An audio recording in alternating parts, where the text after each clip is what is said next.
Hello everyone, welcome back to Buried Files. Tonight we bring you 7 deeply disturbing true cruise ship horror stories that will make you question what really happens when you are trapped miles from shore with nowhere to run. These are not fictional tales, but real encounters shared by passengers, crew members, and witnesses who experience terror on the open ocean where help is hours or days away. Each story has been carefully compiled from documented incidents, witness testimonies, and verified reports that expose the dark reality behind the luxury cruise industry. From mysterious disappearances in international waters to paranormal encounters in cabins where tragedy occurred. From catastrophic mechanical failures that left thousands stranded to crimes that were covered up by those in power. Tonight, we reveal what happens when paradise turns into a floating nightmare. The open ocean holds dangers that most vacationers never consider, and perhaps ignorance truly is bliss. If you enjoy authentic horror content drawn from real events that will keep you awake at night, subscribe to Buried Files and hit the notification bell so you never miss our latest investigations into the unknown.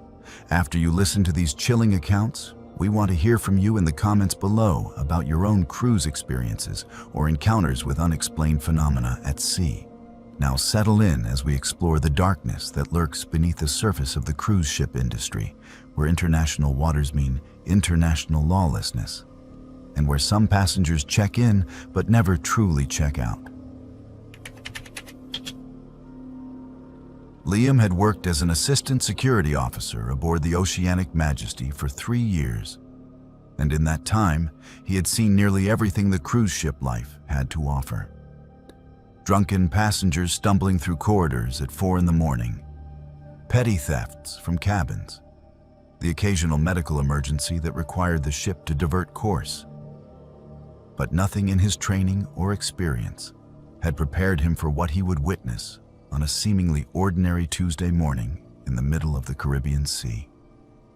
The Oceanic Majesty was a floating city, one of the largest luxury cruise ships in the world, capable of carrying over 4,000 passengers and 1,500 crew members.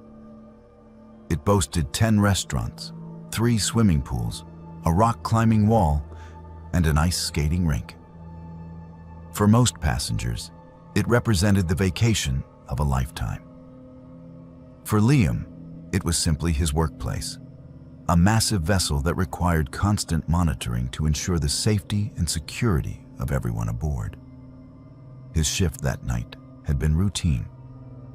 He had spent most of it in the security office, a windowless room deep in the bowels of the ship, watching dozens of monitor screens that displayed live feeds from cameras positioned throughout the vessel. The overnight hours were usually quiet, with most passengers asleep in their cabins and only a handful of insomniacs wandering the casino or the 24-hour buffet on Deck 12. At 6:15 in the morning, just as the sun was beginning to rise over the endless expanse of ocean, a frantic man burst through the security office door. He was breathing heavily, his face flushed and his eyes wild with what appeared to be genuine panic. The man introduced himself as Noah, a passenger from cabin 723 on the starboard side.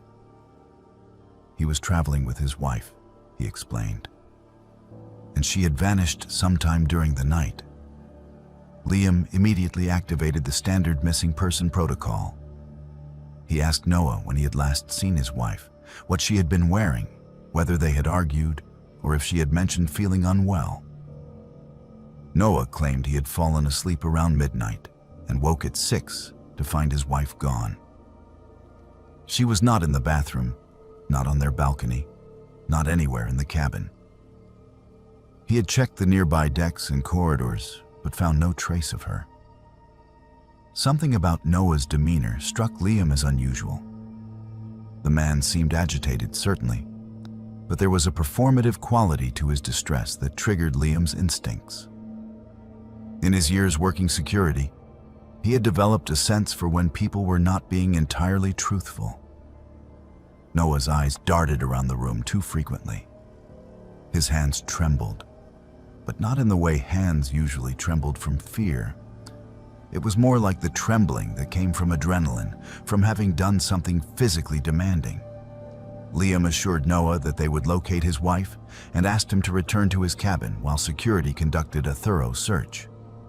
The moment Noah left the office, Liam began reviewing the camera footage from the previous night, starting with the camera's position near cabin 723 and the surrounding corridors. For the first hour of footage, there was nothing unusual. Passengers wandered past occasionally, heading to or from the elevator banks. At 11:47, Noah and his wife returned to their cabin, presumably for the night. They appeared to be having a conversation, though the cameras had no audio. The wife's body language suggested she was tired and ready for sleep. Then, at 3:15 in the morning, the couple emerged from their cabin again. This time, their interaction was markedly different. The wife was wearing the same dress from earlier, and she appeared to be trying to walk away from Noah, who kept reaching for her arm. They moved down the corridor toward the stern of the ship, passing through several camera zones. Liam watched carefully, his stomach beginning to tighten with a sense of dread. The footage showed them reaching the aft deck, an outdoor area at the rear of the ship that was usually deserted during the overnight hours. Here, the camera angle was less ideal, positioned high and at a distance to cover a wide area rather than focus on specific details. But Liam could see enough. He could see Noah and his wife standing near the railing. He could see what appeared to be an argument, though their faces were partially obscured. He could see Noah grab his wife's wrist when she tried to walk away. And then, at exactly 3:28 in the morning, the footage showed Noah standing alone at the railing. His wife was no longer visible in the frame. Liam felt his mouth go dry. He rewound the footage and watched it again, more carefully this time, noting every detail. At 3:27 and 40 seconds, both Noah and his wife were visible, standing close to the railing. At 3:28 and 10 seconds, only Noah remained. The transition happened during a brief moment when both figures were positioned in a way that made it difficult to see exactly what occurred. But the implication was clear and horrifying. Liam switched to the camera that monitored the water at the stern of the ship, a specialized camera designed to detect anything or anyone who might fall overboard. The footage from this camera was grainy and difficult to interpret, showing mostly darkness and the churning wake of the massive vessel. But at 3:31 in the morning, there was a small disturbance in the water. A tiny splash that was barely noticeable against the backdrop of the ship's enormous propulsion system. It could have been anything. A piece of debris, a large fish, or it could have been a person hitting the water and being immediately swept away by the powerful current created by the ship's movement. Liam's hands were shaking now as he continued reviewing the footage. At 3:33 in the morning, Noah reappeared on an interior camera, walking through a corridor on deck 7. Liam zoomed in on the image as much as the resolution would allow. Noah's right pocket appeared noticeably heavier than it had been earlier, sagging with the weight of something substantial. His wife's cell phone, perhaps, or her jewelry, or both. The security officer felt sick. He had seen thefts before, even assaults, but this was something far darker. He continued tracking Noah's movements through the ship. The man went to the Deck 10 buffet, poured himself a cup of coffee, and sat at a table near the window, staring out at the dark ocean.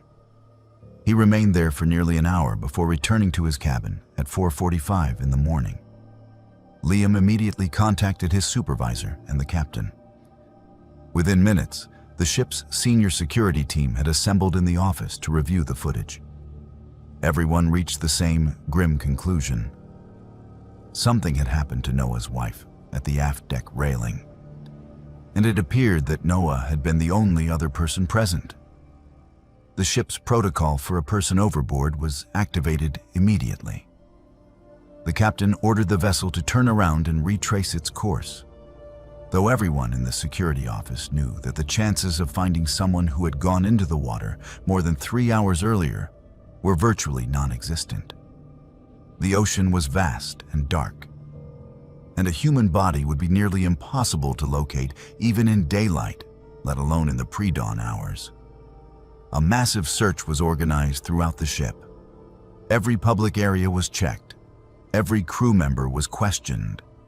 Announcements were made over the loudspeaker system, asking passengers to report any sighting of the missing woman. Her photograph was displayed on screens throughout the vessel.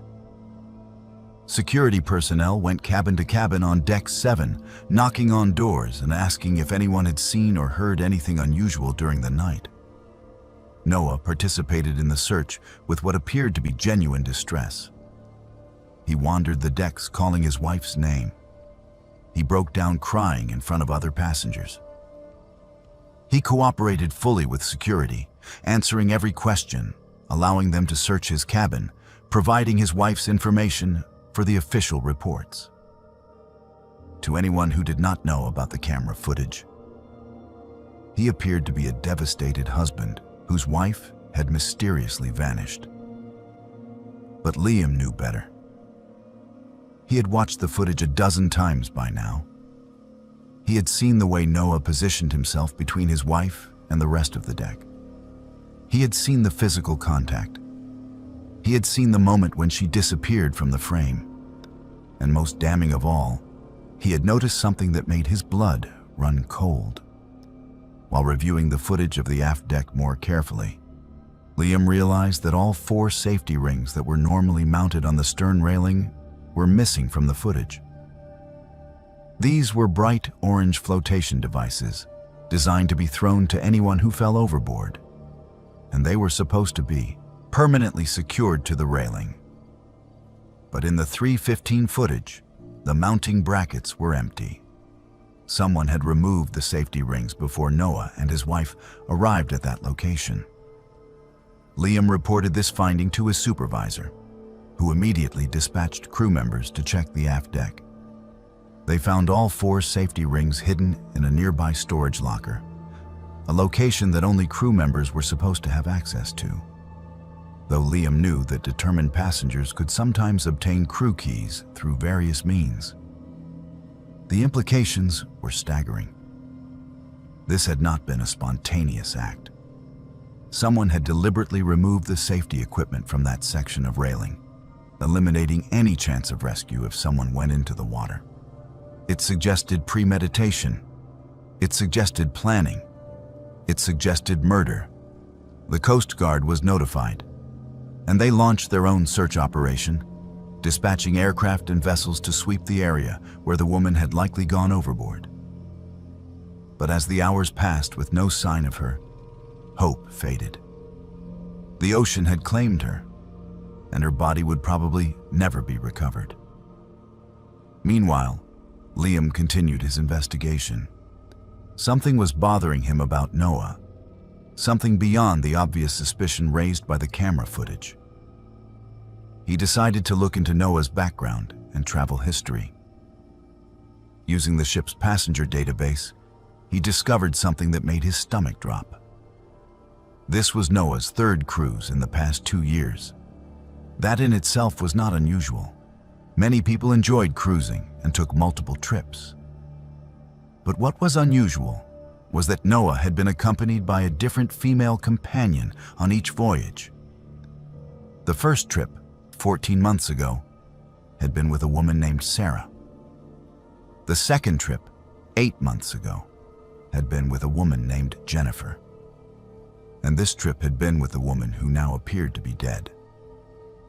Liam dug deeper, accessing what limited information was available in the passenger records.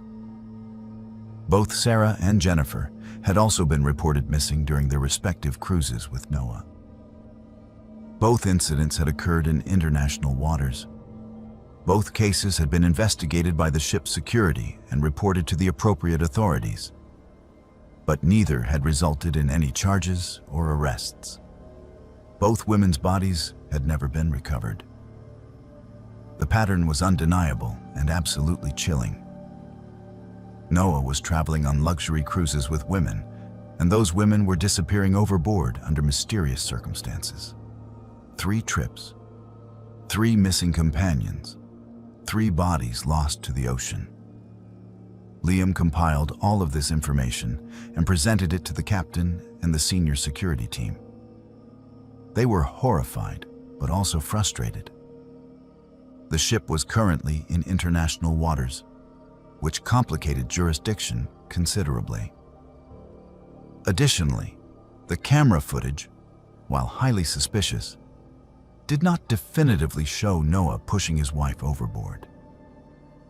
A defense attorney could argue that she had jumped or fallen accidentally while Noah tried to stop her. Without a body, without witnesses, without audio of their conversation, building a prosecutable case would be extremely difficult. The ship continued on toward its next port of call, which was Fort Lauderdale, Florida. The plan was to turn Noah over to the FBI as soon as the vessel docked in American waters. Federal agents would interview him and decide whether there was sufficient evidence to charge him with any crime. But until then, Noah remained a free man, walking the decks of the ship, eating at the buffets, even attending the evening shows in the theater. Liam found it unbearable.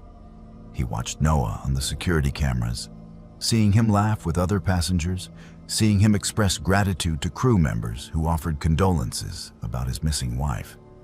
The man was a monster. Liam was certain of it. Yet he wore the mask of a grieving husband with disturbing skill. When the Oceanic Majesty finally docked in Fort Lauderdale 6 days after the woman's disappearance, FBI agents were waiting on the pier. They escorted Noah off the ship and took him to their field office for questioning. Liam provided them with copies of all the security footage and explained his findings about the previous 2 trips and the missing companions. But weeks later, Liam learned that Noah had been released. The FBI had insufficient evidence to charge him with murder. The previous cases were being reviewed, but without bodies, without definitive proof of foul play, the legal system was powerless to act. Noah walked free, disappearing into the vastness of America, presumably to plan his next cruise with his next victim. Liam left his job on the Oceanic Majesty 3 months later. He could not continue working in an environment where he had witnessed what he was certain was murder and been unable to stop the perpetrator from escaping justice. The footage still haunted him. That tiny splash in the dark water at 3:31 in the morning. A woman's life ending in the cold Atlantic while her killer stood on the deck above, already planning his alibi. The ocean keeps its secrets, and sometimes so do the people who sail upon it. Ethan had been looking forward to this vacation for months. After a grueling year, working 60-hour weeks as a software developer in Seattle, he desperately needed a break from the endless meetings, the crushing deadlines, and the gray Pacific Northwest weather that seemed to seep into his bones. A 7-day Caribbean cruise seemed like the perfect escape. Sun, warm water, exotic ports of call, and absolutely no laptop or cell phone service once the ship left port. It was going to be exactly what he needed. The cruise ship was magnificent, a modern marvel of engineering that stretched nearly 4 football fields in length and rose 16 stories above the waterline. The vessel could accommodate over 3,000 passengers and 1,200 crew members, making it one of the larger ships currently sailing the Caribbean route. Ethan's cabin was located on Deck 9, a comfortable interior room with no window but enough space for his luggage and a decent bed. He did not plan to spend much time in the cabin anyway. The ship offered too many attractions to waste time sleeping. The first 2 days were everything Ethan had hoped for. He spent his mornings lounging by the pool with a book he had been meaning to read for months, his afternoons exploring the ship's various restaurants and bars, and his evenings watching spectacular production shows in the main theater. The ship made its first port stop in Cozumel, Mexico, where Ethan went snorkeling in crystal-clear water and ate fresh ceviche at a beachside restaurant. Life was good. Life was perfect. On the morning of day 3, as Ethan was finishing breakfast at the buffet on deck 12, an announcement came over the ship's loudspeaker system. The captain's voice was calm and professional, the kind of practiced tone designed to convey information without causing alarm. He informed passengers that the ship's medical team had identified several cases of gastrointestinal illness among passengers and crew. As a precautionary measure, enhanced cleaning protocols were being implemented throughout the vessel. Passengers were encouraged to wash their hands frequently and to report to the medical center if they experienced any symptoms of nausea, vomiting, or diarrhea. Ethan felt a small flutter of concern, but dismissed it quickly. Norovirus outbreaks on cruise ships were not uncommon. He had read about them before booking his trip. The illness was unpleasant, but usually passed quickly, and cruise lines were generally very good at containing the spread. He made a mental note to be more careful about hand washing and continued with his day. By that evening, however, the situation had clearly deteriorated. Ethan noticed that several restaurants had been closed, with signs posted indicating they were undergoing deep cleaning. The buffet was still open, but now crew members wearing plastic gloves served all the food instead of allowing passengers to serve themselves. Hand sanitizer stations had been set up every few feet throughout the ship, and crew members stood at every entrance to dining areas, squirting sanitizer onto passengers' hands, whether they wanted it or not. The ship's daily newsletter, which was delivered to every cabin each evening, contained an update from the captain. The number of reported illness cases had risen to 73 passengers and 12 crew members. All affected individuals were being confined to their cabins and treated by the medical team. The ship would not be making its scheduled stop in Grand Cayman the following day. Instead, it would remain at sea to prevent the potential spread of illness to the island population. Ethan felt his anxiety increasing. 73 cases seemed like a lot, though he tried to remind himself that with over 3,000 passengers aboard, it was still a relatively small percentage. He went to bed that night, hoping the situation would improve by morning. It did not improve. It got exponentially worse. Day 4 began with another announcement from the captain. The number of ill passengers had exploded overnight to over 400. The situation had escalated from a minor outbreak to a full-blown crisis. The CDC had been notified. The ship would not be making any further port stops until the outbreak was under control. And most alarmingly, all passengers were now ordered to remain in their cabins except for essential medical needs. Meals would be delivered to cabin doors. All public areas were closed. The ship was going into complete lockdown. Ethan's heart sank as he heard the announcement. He was trapped in a windowless interior cabin, with no idea how long this confinement would last. Within an hour, crew members were going deck to deck, ensuring that all passengers had returned to their rooms. Ethan heard them knocking on doors in the corridor, their voices firm but polite as they instructed everyone to comply with the lockdown order. The first day of confinement was merely uncomfortable. Ethan had his book, his phone with downloaded movies, and occasional Wi-Fi access that allowed him to send brief messages to his family, letting them know he was safe. The food delivered to his cabin was cold and uninspiring. Pre-packaged sandwiches and fruit that had clearly been assembled in bulk, but it was edible. He could hear other passengers in neighboring cabins, the occasional sound of conversation or footsteps, which provided some reassurance that he was not completely alone. But by the second day of lockdown, the sounds from neighboring cabins had changed. Ethan began hearing people vomiting. The walls were thin enough that he could hear the unmistakable sound of retching, followed by toilet flushing, followed by more retching. It seemed to be coming from multiple cabins around him. The illness was spreading through his section of the ship like wildfire. The smell started on the third day of confinement. It was subtle at first, just a faint, unpleasant odor that Ethan noticed when he opened his cabin door to retrieve his meal tray.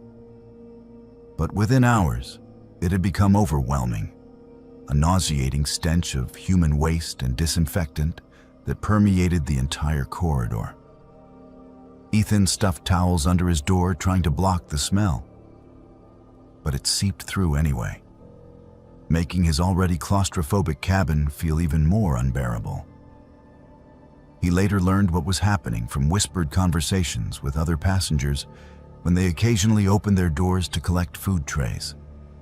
The ship's sewage system was failing under the strain of thousands of people simultaneously suffering from severe gastrointestinal distress. Toilets were backing up. Waste was overflowing. The crew was doing their best to clean up, but they were overwhelmed, and many crew members were sick themselves. The ship was becoming a floating nightmare, and there was no escape. On day 4 of the lockdown, Ethan noticed that the vessel had begun rocking more violently. He had his phone's weather app and saw that a tropical storm system was moving through the area. Without the ship's stabilizer systems operating at full capacity, or perhaps because the crew was too depleted to properly manage the ship's navigation, the massive vessel was being tossed by increasingly large waves. Ethan, who had never been prone to seasickness, found himself feeling nauseated for the first time. Though he could not tell if it was from the motion of the ship, the terrible smell, or simply anxiety about his situation. The heat was also becoming unbearable. Ethan realized that the air conditioning in his cabin was no longer functioning properly. The temperature had risen to what felt like over 90 degrees, and there was no air circulation. He stripped down to his underwear and lay on the bed, sweating and miserable, wondering how this vacation had turned into such a complete disaster. The food deliveries became less frequent and lower quality. Instead of 3 meals a day, passengers were receiving 2. Instead of sandwiches and fruit, they were getting protein bars and crackers. Water bottles were being rationed, with crew members instructing passengers to limit themselves to 2 bottles per day. Ethan heard rumors through the thin walls that the ship's food supplies were running low because the outbreak had lasted much longer than anyone had anticipated. On the 5th day of lockdown, Ethan heard something that terrified him more than anything else so far. Late at night, long after the corridor lights had been dimmed, he heard the sound of movement outside his door. He peered through the peephole and saw crew members dressed in full hazmat suits wheeling a gurney down the hallway. On the gurney was a form completely covered by a white sheet. The crew members moved quickly and quietly, disappearing around the corner toward the elevators. Ethan's blood ran cold. He knew what a body looked like when it was being transported. Someone had died. Someone on his deck, possibly in a cabin just meters from his own, had died from this illness or from complications related to it. He tried to tell himself that it might have been an elderly passenger with pre-existing health conditions, that norovirus itself was rarely fatal, that there could be many explanations. But lying alone in his sweltering cabin, listening to the sounds of sick people all around him, watching the room pitch and roll with the storm outside, Ethan could not stop his mind from going to dark places. What if the illness was worse than norovirus? What if it was something the ship's medical team could not treat? What if more people were dying and the crew was simply not telling the passengers to avoid panic? Over the next 2 days, Ethan saw 3 more gurneys wheeled past his cabin in the night. He was not the only one who noticed. He could hear other passengers opening their doors, whispering to each other in the corridor despite the lockdown orders, their voices tight with fear. Someone claimed to have overheard crew members saying that 9 people had died so far. Someone else insisted it was more than 20. No one knew what to believe because the official announcements from the captain had become increasingly vague and infrequent. On day 7 of the lockdown, some passengers reached their breaking point. Ethan heard shouting from several decks below, the sound of people refusing to stay in their cabins any longer. There was a commotion that seemed to involve dozens of people, though Ethan could only hear it through his cabin walls and floor. He heard what might have been security personnel trying to restore order. He heard someone screaming that they would rather die on deck in the fresh air than suffocate in their cabin. The attempted rebellion, if that was what it was, did not last long. Within an hour, the corridors were quiet again.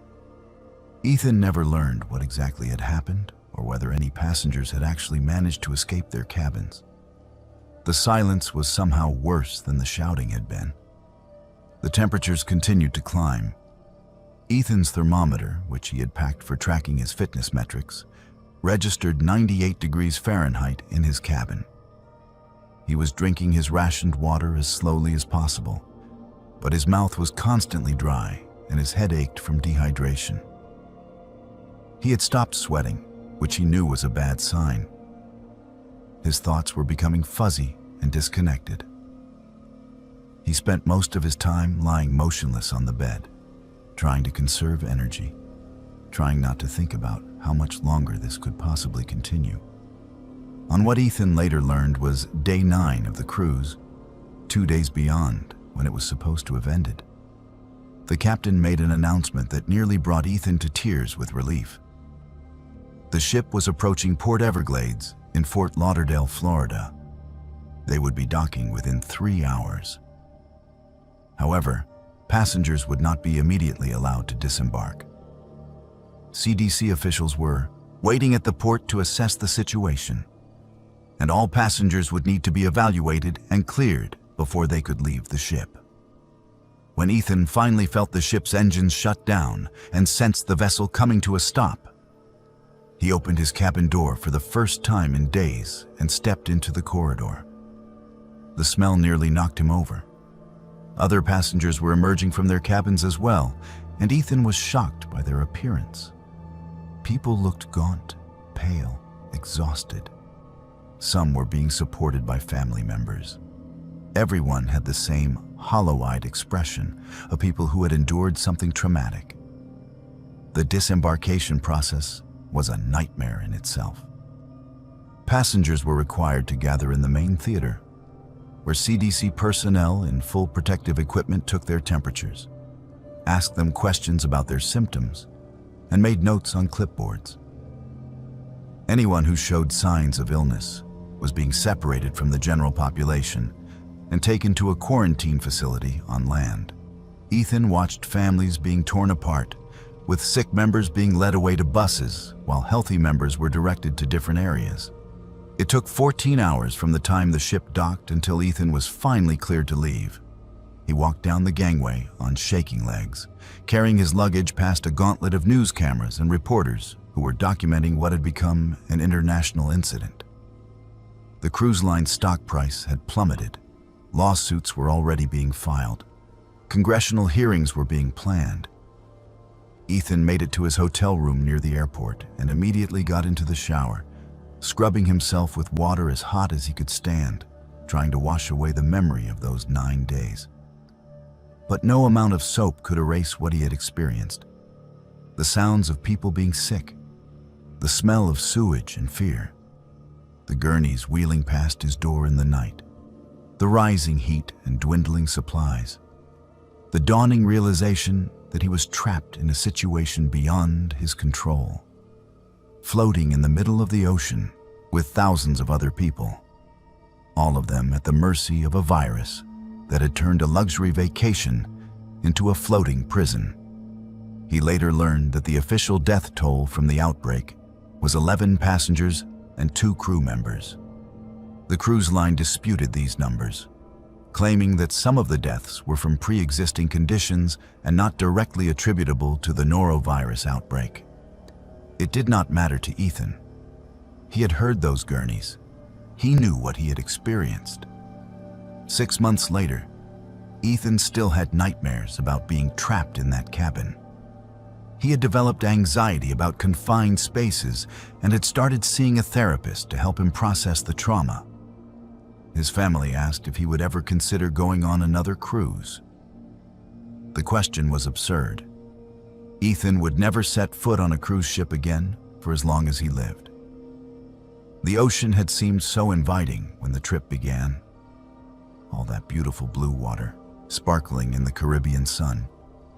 Now when Ethan thought of the ocean, he thought only of isolation and helplessness, of being trapped on a diseased vessel with no way to escape, watching the horizon and knowing that land was out there somewhere but impossibly far away.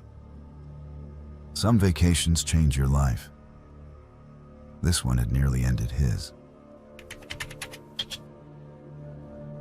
Mason had worked in the housekeeping department of the Royal Caribbean Star for nearly 8 years, and in that time he had cleaned thousands of cabins and heard countless stories from crew members about the strange things that happened aboard the aging vessel. The ship was 41 years old, one of the oldest cruise ships still in regular service, and like many old vessels, it had developed a reputation among the crew for being haunted. Most of the stories were easy to dismiss. Crew members working long hours in the windowless bowels of the ship, exhausted from double shifts, their minds playing tricks on them in the endless, identical corridors. The strange sounds could always be explained by the ship's ancient plumbing system or the groaning of metal under stress as the vessel moved through rough seas. Mason had always been skeptical of such tales, preferring to focus on his work and dismiss supernatural explanations as the product of overactive imaginations. But Cabin 412 was different. Even Mason, with all his skepticism, could not ignore the persistent problems associated with that particular room. Cabin 412 was located on the 4th deck, in a section of the ship that housed interior cabins with no windows or balconies. It was one of the most affordable cabin categories, popular with budget-conscious travelers and families who planned to spend most of their time exploring the ship rather than staying in their rooms. On paper, there was nothing unusual about Cabin 412. It was identical in layout and furnishings to the other interior cabins on the deck. But in practice, it had become a source of constant complaints and requests for cabin transfers. The first time Mason paid serious attention to the cabin's reputation was during a staff meeting where the housekeeping supervisor was discussing the high rate of early checkouts and transfer requests from Cabin 412. In a single 6-month period, 23 different sets of passengers had requested to be moved to different cabins, and 6 families had cut their vacations short entirely, disembarking at the next port rather than spending additional nights aboard the ship. This was a highly unusual pattern that was affecting customer satisfaction scores and costing the cruise line money in refunds and compensation. Mason decided to investigate the history of Cabin 412. Using the ship's internal record system, which documented everything from maintenance requests to passenger complaints, he began tracing the cabin's history back through the years. What he discovered sent a chill down his spine.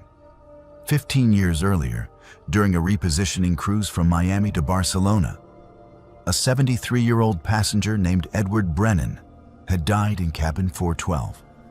According to the medical report, he had suffered a massive heart attack in the early morning hours and was found by his wife at approximately 6:30 in the morning when she woke and realized he was not breathing. The ship's medical team had attempted resuscitation, but Edward had been dead for several hours by the time he was discovered.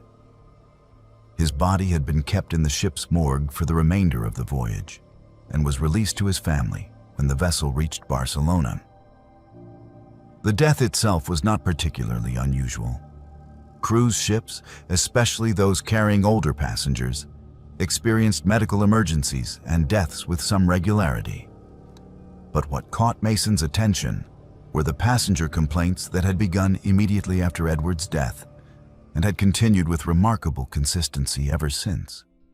Guests staying in cabin 412 reported feeling an overwhelming sense of being watched.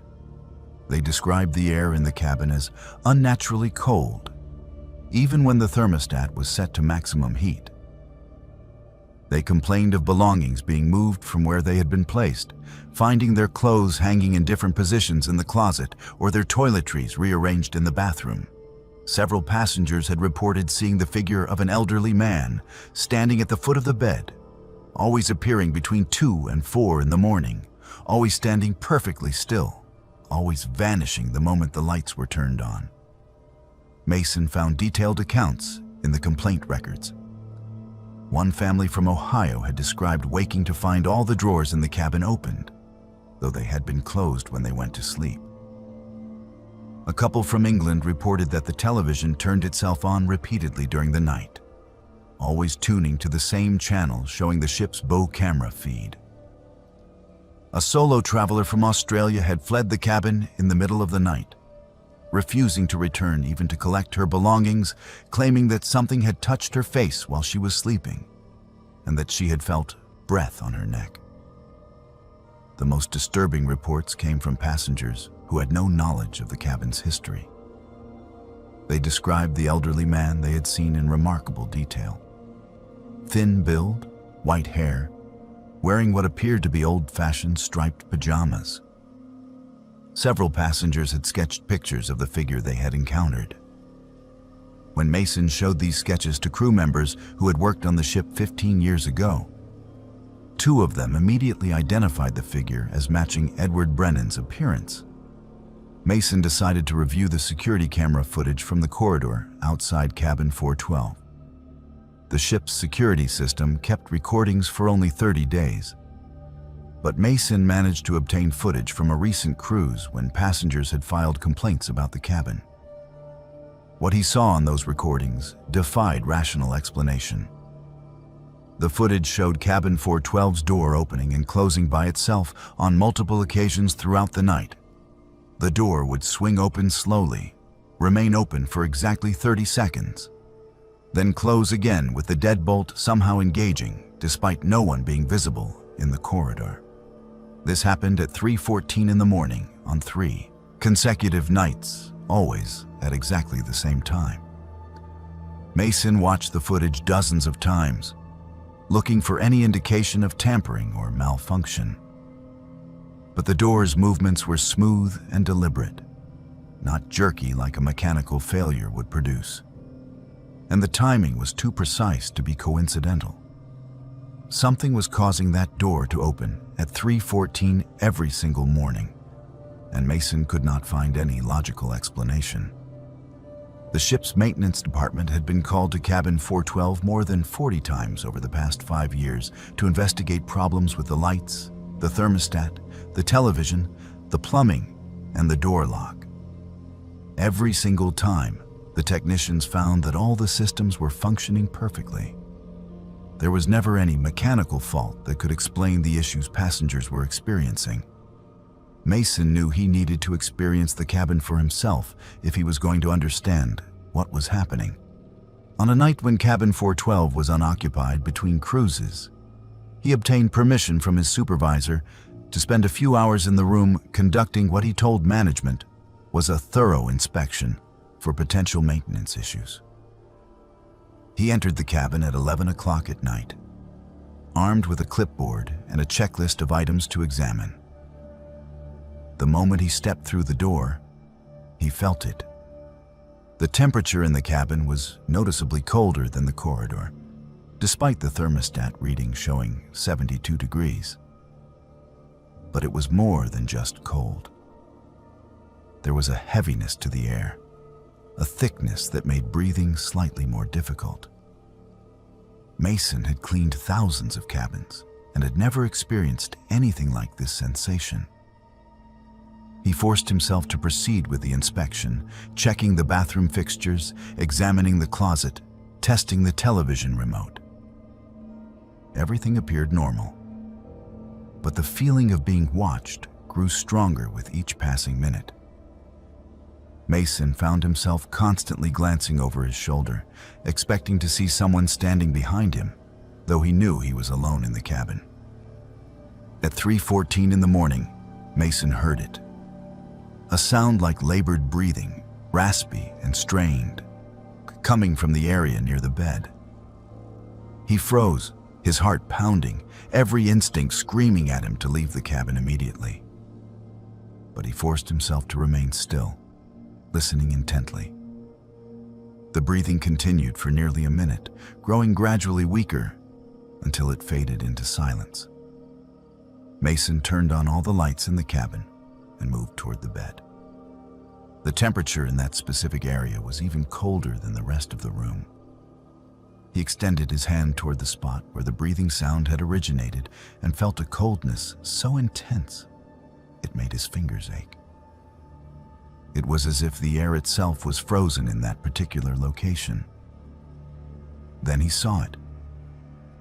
A translucent figure began to materialize at the foot of the bed. It was indistinct at first, just a vague human-shaped shimmer in the air, like heat waves rising from pavement on a summer day. But within seconds, the figure became more defined. An elderly man, thin and frail, wearing striped pajamas, standing perfectly still and staring directly at Mason, with eyes that held an expression of profound confusion. Mason stumbled backward, knocking into the desk chair and nearly falling. His breath came in short gasps, his rational mind unable to process what his eyes were seeing. The figure remained motionless for what felt like an eternity, but was probably only 10 or 15 seconds. Then, as suddenly as it had appeared, it vanished, leaving Mason alone in the cabin with his racing heart and trembling hands. He left cabin 412 immediately and spent the rest of the night in the crew mess, drinking coffee and trying to convince himself that he had imagined the entire experience. But he knew he had not imagined it. He had seen Edward Brennan's ghost as clearly as he had ever seen any living person. The next morning, Mason met with the ship's captain and the hotel director. He provided them with all the documentation he had gathered: the passenger complaints, the maintenance records, the security footage showing the door opening by itself. He told them about his own experience in the cabin, though he was careful to present the information as factually as possible, knowing that talk of ghosts would make him sound unreliable. The captain listened to everything Mason had to say and then made a decision. Cabin 412 would be officially taken out of the booking system. It would remain on the ship's deck plans and would continue to have a cabin number, but it would never again be sold to passengers. The room would be used for storage of extra linens and supplies, and crew members would only enter it during daylight hours and never alone.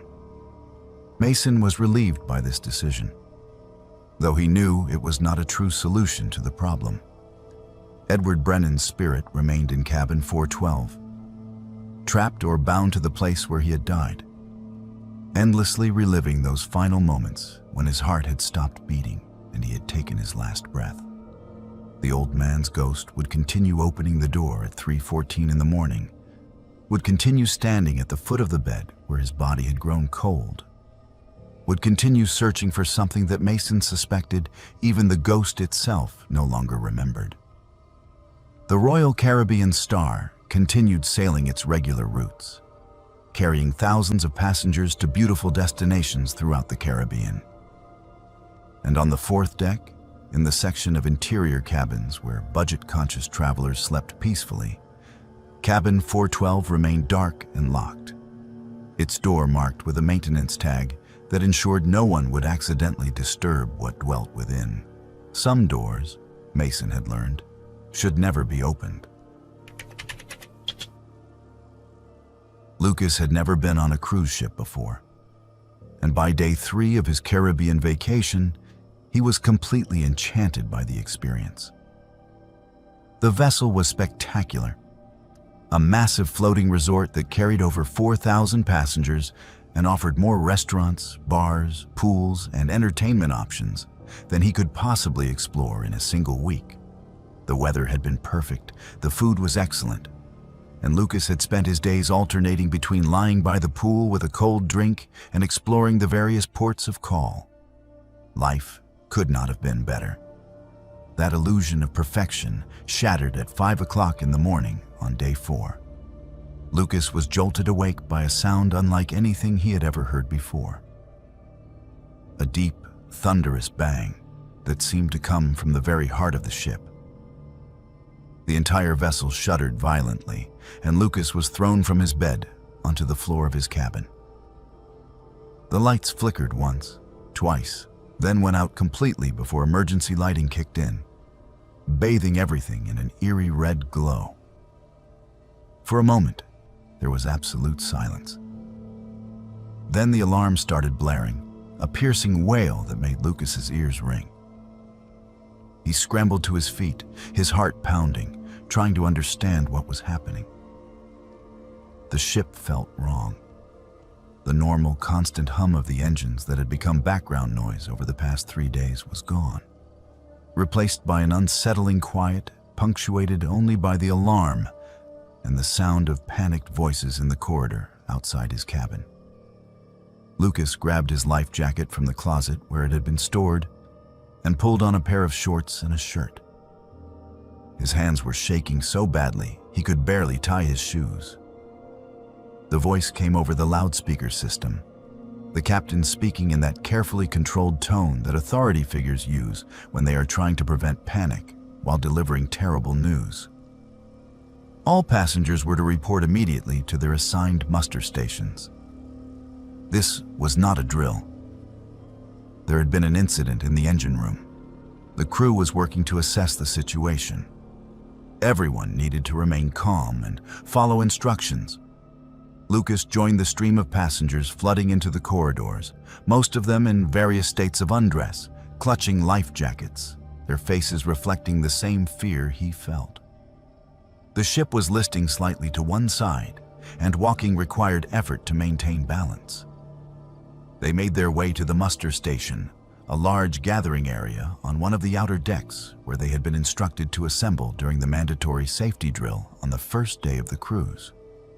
When Lucas reached his muster station, he could see smoke. Thick, black smoke was billowing from the stern of the ship, rising into the dawn sky.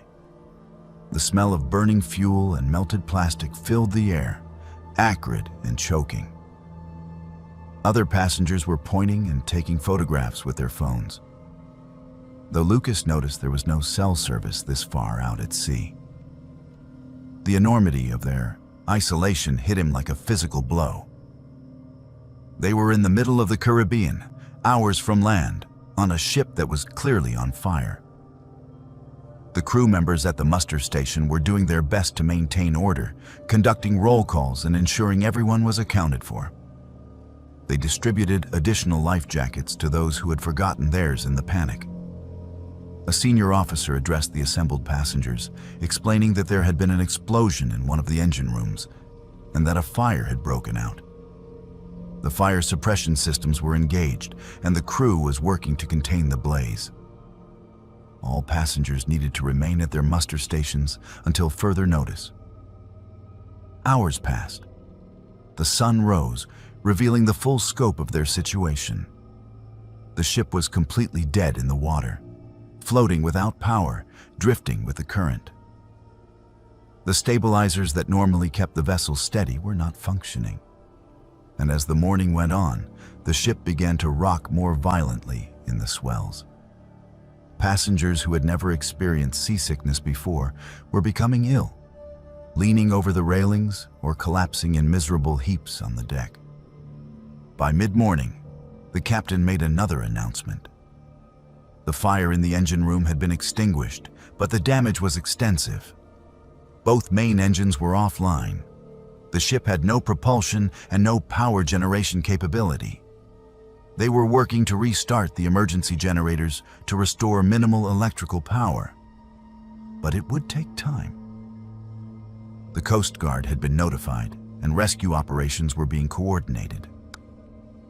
When the power failed to return by afternoon, Lucas began to understand just how dire their situation was. The air conditioning throughout the ship was not functioning.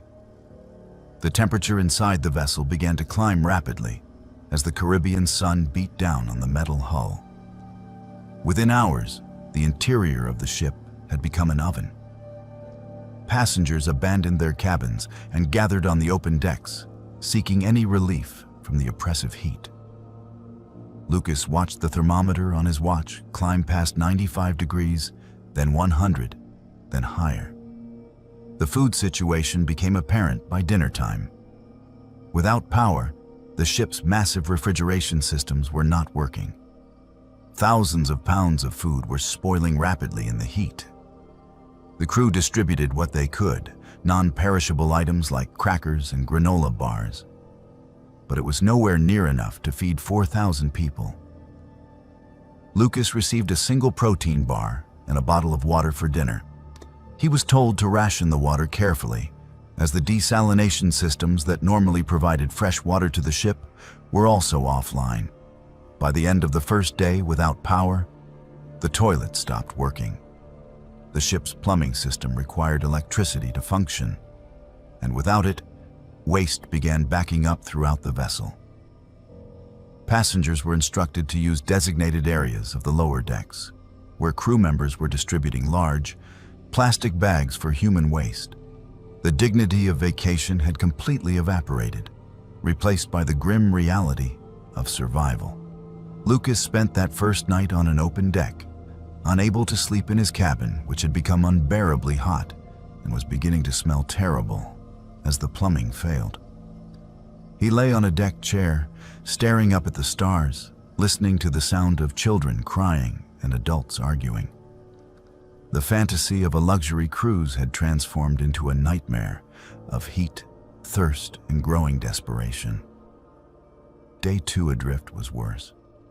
The heat was relentless, and people were beginning to show signs of dehydration. Medical emergencies were increasing. Lucas saw crew members rushing through the crowds with first aid kits, attending to passengers who had collapsed. The ship's medical center was overwhelmed with cases of heat exhaustion, dehydration, and injuries from people falling as the vessel continued to pitch and roll in the waves. The bags of human waste were piling up in the corridors on the lower decks. The smell had become unbearable, permeating every part of the ship. Lucas tied a shirt over his nose and mouth, but it did little to block the stench. He saw passengers fighting over the limited food and water that was being distributed. The veneer of civilization was cracking under the pressure of the situation. On day 3, Lucas noticed something strange. He had been standing at the railing late at night, unable to sleep, when he saw lights in the water. They were not normal reflections or bioluminescence. These lights were structured, geometric patterns that moved beneath the surface in synchronized formations. They appeared to be following the ship, staying at a consistent distance, pulsing with a rhythm that seemed almost deliberate. Lucas pointed them out to other passengers nearby, and several confirmed they could see the lights as well. Someone suggested they might be submarines, but the patterns were too unusual for any submarine Lucas had ever heard of. The lights would cluster together, then spread apart, forming shapes that resembled nothing from nature or human engineering. They remained visible for nearly an hour before suddenly disappearing all at once, as if someone had flipped a switch. The next night, the lights returned. This time, even more passengers witnessed the phenomenon. Someone claimed to have recorded video on their phone, though without any way to upload it or share it beyond the ship. The footage remained confined to a single device. The lights seemed to be circling the vessel, staying at a depth of perhaps 50 to 100 feet below the surface. Their behavior was too organized, too purposeful to be any natural phenomenon Lucas could think of. On day 4, when a Coast Guard helicopter finally flew overhead to assess the situation, Lucas watched several passengers frantically pointing at the water, trying to direct the pilot's attention to where the lights had been. But in the bright daylight, there was nothing visible beneath the waves. The helicopter crew photographed the ship and departed, presumably to report on the conditions and coordinate the rescue effort. The tugboats arrived on day 5, 2 massive vessels that approached from the northeast. The entire ship erupted in cheers when passengers spotted them on the horizon. Finally, they were going to be rescued. Finally, this ordeal would end. But the relief was short-lived. As the tugs attempted to attach tow ropes to the cruise ship, one of the massive cables snapped under the strain, whipping back with enough force to damage the tug's superstructure. The operation had to be suspended while the tugboat crew made repairs. Lucas felt despair settling over him like a physical weight. They were so close to rescue, and yet they remained trapped on this floating prison, surrounded by the endless ocean. The lights appeared again that night, and Lucas found himself wondering if there was some connection between the strange underwater phenomena and the ship's catastrophic failure. It seemed impossible, yet the timing was too coincidental to ignore completely. On day 6, the tugboats finally succeeded in attaching secure tow lines, and the long journey to the nearest port began. The cruise ship moved at an agonizingly slow pace, perhaps 5 miles per hour, pulled by the straining tugs. Lucas calculated it would take at least another full day to reach land. He was not sure he could endure another day in these conditions. His lips were cracked from dehydration despite the rationed water. His skin was burned from the relentless sun. He had lost weight and felt weak and disoriented. When the ship finally reached port on day 7, passengers practically stampeded down the gangways. Medical personnel were waiting to treat the most severe cases of dehydration and heat exhaustion. News crews were filming everything, documenting what was being called one of the worst cruise ship disasters in recent history. Lucas stumbled down the gangway and onto solid ground, his legs barely able to support his weight. In the aftermath, investigators examined the ship and concluded that the engine fire had been caused by a catastrophic mechanical failure. But Lucas knew there was more to the story. He had seen those lights, and so had dozens of other passengers. Whatever had been circling the ship in the darkness remained a mystery, one that would haunt Lucas for the rest of his life. Some experiences cannot be explained, only endured. And some questions are better left unasked. Henry Morrison had worked for 43 years as an accountant for a mid-sized firm in Des Moines, Iowa. He had raised 3 children with his wife Margaret, paid off their modest house, and carefully saved for retirement. When he finally submitted his retirement paperwork at 75 years old, his lifelong dream was within reach. He and Margaret were going to take a Caribbean cruise, something they had talked about for decades, but never quite managed to afford while raising their family and putting their children through college. They booked a 14-day cruise departing from Fort Lauderdale, with stops in Jamaica, Grand Cayman, Cozumel, and Belize. The ship was one of the newer vessels in the cruise line's fleet, capable of carrying 3,500 passengers and offering every amenity Henry and Margaret could imagine. They selected a balcony cabin on the 8th deck, splurging on the upgrade because they wanted this trip to be perfect. The first day of the cruise exceeded all their expectations. Henry and Margaret explored the ship, marveled at the size of the buffet, attended the welcome aboard show in the theater, and stood on their balcony watching the Florida coastline disappear as the vessel headed out into the Atlantic. Henry felt healthier and happier than he had in years. This was the beginning of the retirement he had earned, and he intended to savor every moment.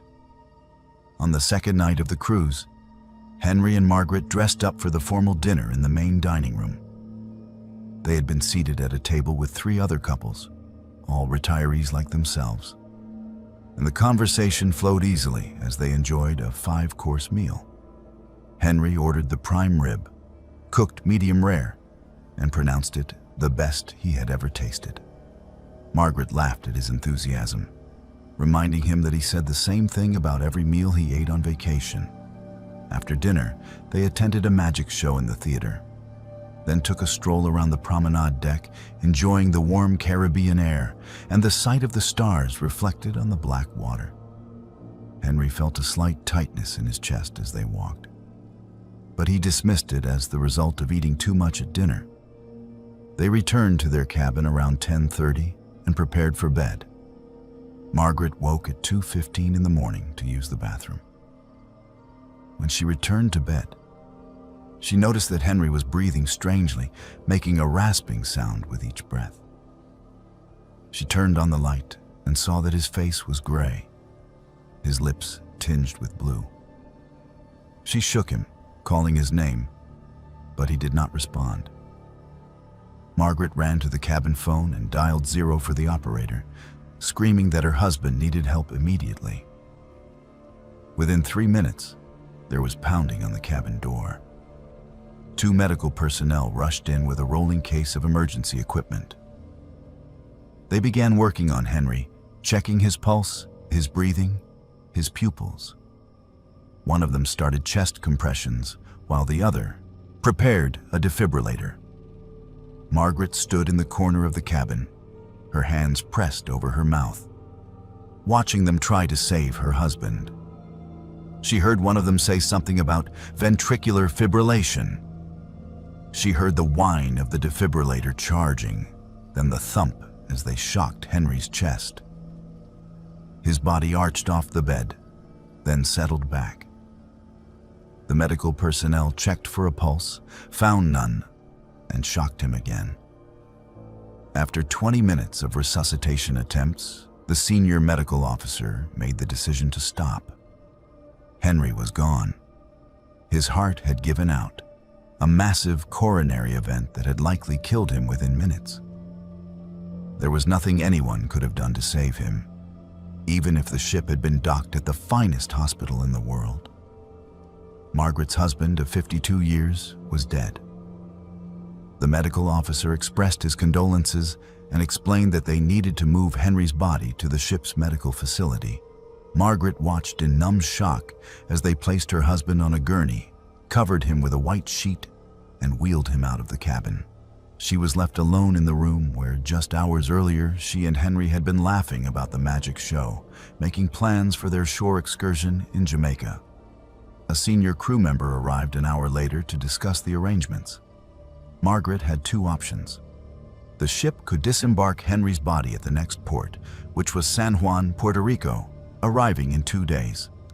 Margaret would need to leave the cruise at that point and handle the repatriation of her husband's body to Iowa, which would involve hiring a local funeral home, dealing with international paperwork, and likely spending several days in Puerto Rico navigating a foreign bureaucracy. The alternative was for Henry's body to remain on the ship until it returned to Fort Lauderdale in 12 more days. The vessel had a morgue facility designed specifically for this unfortunate but not uncommon occurrence. Henry would be properly stored and cared for, and Margaret could disembark in Florida where her family could meet her, and where American funeral homes could handle all the arrangements without the complications of international transport. The crew member was persuasive in presenting the second option. He emphasized how much easier it would be for Margaret to handle everything in Florida. He mentioned that her children could meet her there.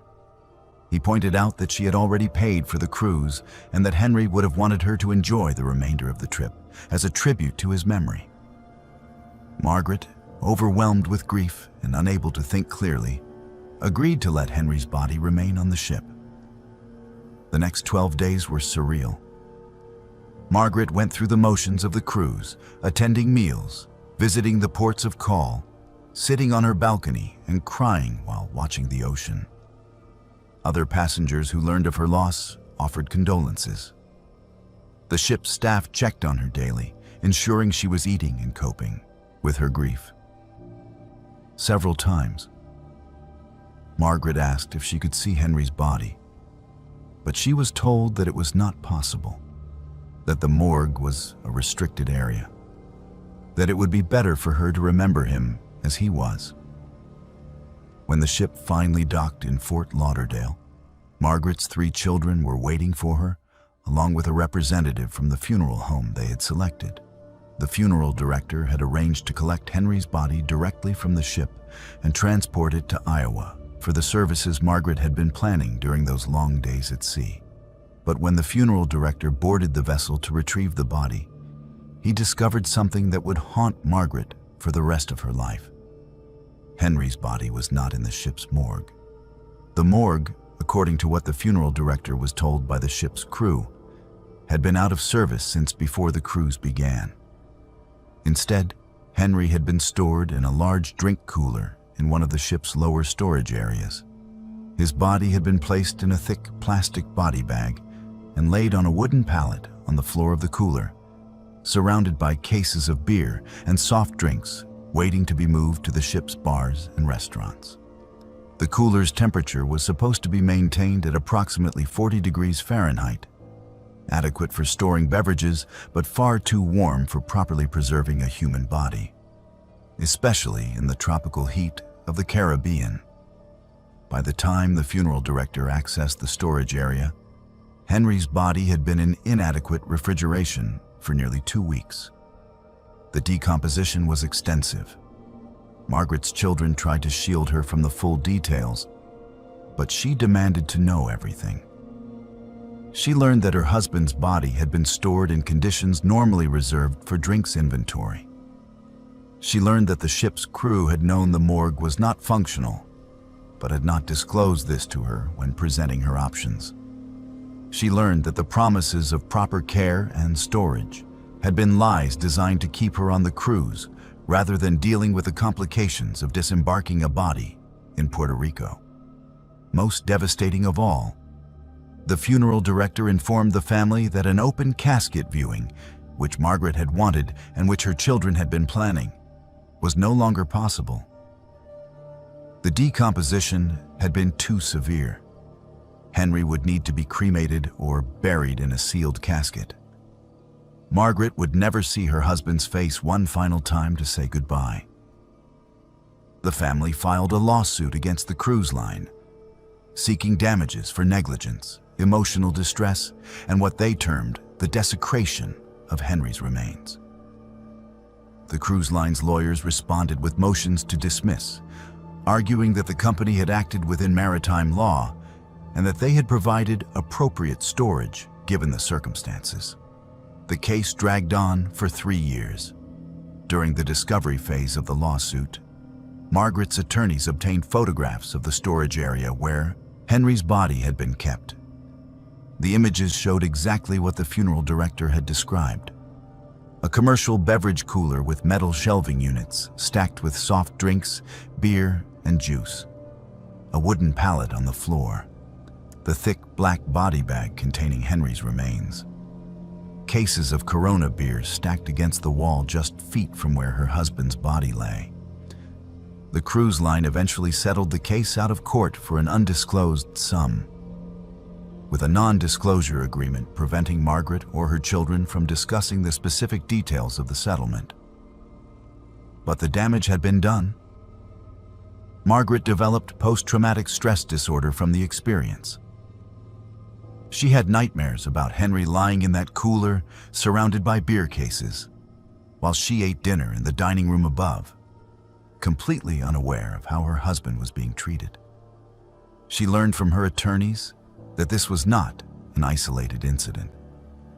Multiple cruise ships had been cited for inadequate morgue facilities or for improperly storing deceased passengers' bodies. The maritime industry had very little regulation regarding the treatment of human remains, and cruise lines often prioritized operational convenience over dignity for the deceased and their families. Margaret never recovered from the betrayal. She had trusted the cruise line to care for her husband's body. She had been assured that proper protocols would be followed. Instead, Henry's final journey had been spent in a beverage cooler, his remains deteriorating in inadequate refrigeration, while the ship's bars continued to serve drinks stored just feet from his body. The family held a memorial service for Henry rather than a traditional funeral. Margaret placed his ashes in an urn that now sat on her mantel, next to their wedding photograph and pictures from their 52 years together. But every time she looked at that urn, she could not help but think about those 12 days when she had believed her husband was being treated with respect and care, when in reality he had been stored like cargo in a cooler designed for beverages. Henry had worked his entire life for that retirement cruise. He had earned it through decades of labor and sacrifice. And in the end, the vacation that was supposed to be the fulfillment of his dreams had become the setting for one final indignity, a betrayal that would haunt his widow for the rest of her days. The ocean had taken Margaret's husband from her, but it was the cruise line's negligence that had robbed her of the chance to say a proper goodbye. Jack had been looking forward to the sunset deck party since he boarded the cruise ship 4 days earlier. It was the 5th night of the voyage, and the weather was perfect. The Caribbean sun was beginning its descent toward the horizon, painting the sky in brilliant shades of orange and pink. Hundreds of passengers had gathered on the aft deck for the nightly celebration, a combination of live music, dancing, and complimentary drinks that the cruise line promoted as one of the highlights of the voyage. Jack stood near the railing with a rum punch in his hand, swaying slightly to the rhythm of the steel drum band that was playing tropical music on a small stage. The atmosphere was festive and carefree, exactly what he had needed after months of stress at his job in Boston. He had come on this cruise alone, hoping to decompress and forget about the office politics and deadline pressures that had been consuming his life. The deck was crowded with people of all ages, families with children, young couples dancing close together, groups of friends laughing and taking selfies against the stunning sunset backdrop. The ship's crew members moved through the crowd with trays of drinks, keeping everyone's glasses full. It was the kind of scene that appeared in cruise line advertisements, a perfect moment of vacation bliss. The commotion started near the bar area, perhaps 30 feet from where Jack was standing. At first, it was just raised voices, the kind of argument that sometimes breaks out when alcohol and close quarters mix. Jack turned toward the sound, curious, but not particularly alarmed. Arguments at bars were not uncommon, and the ship's security team was usually quick to intervene before things escalated. But this escalation happened fast, too fast for anyone to really process what was occurring. Jack saw a cluster of people near the bar, their body language aggressive and confrontational. He could not see exactly what was happening because other passengers were blocking his view, but he could hear shouting. Then he saw movement, a surge in the crowd, people pushing and shoving. And then someone went over the railing. Jack saw it clearly. One moment there were people struggling near the barrier that separated the deck from the open ocean. The next moment, a figure in a white shirt went backward over the railing, arms flailing, falling the 70 feet from the deck to the water below. The splash was barely audible over the music and the noise of the crowd. But Jack saw it.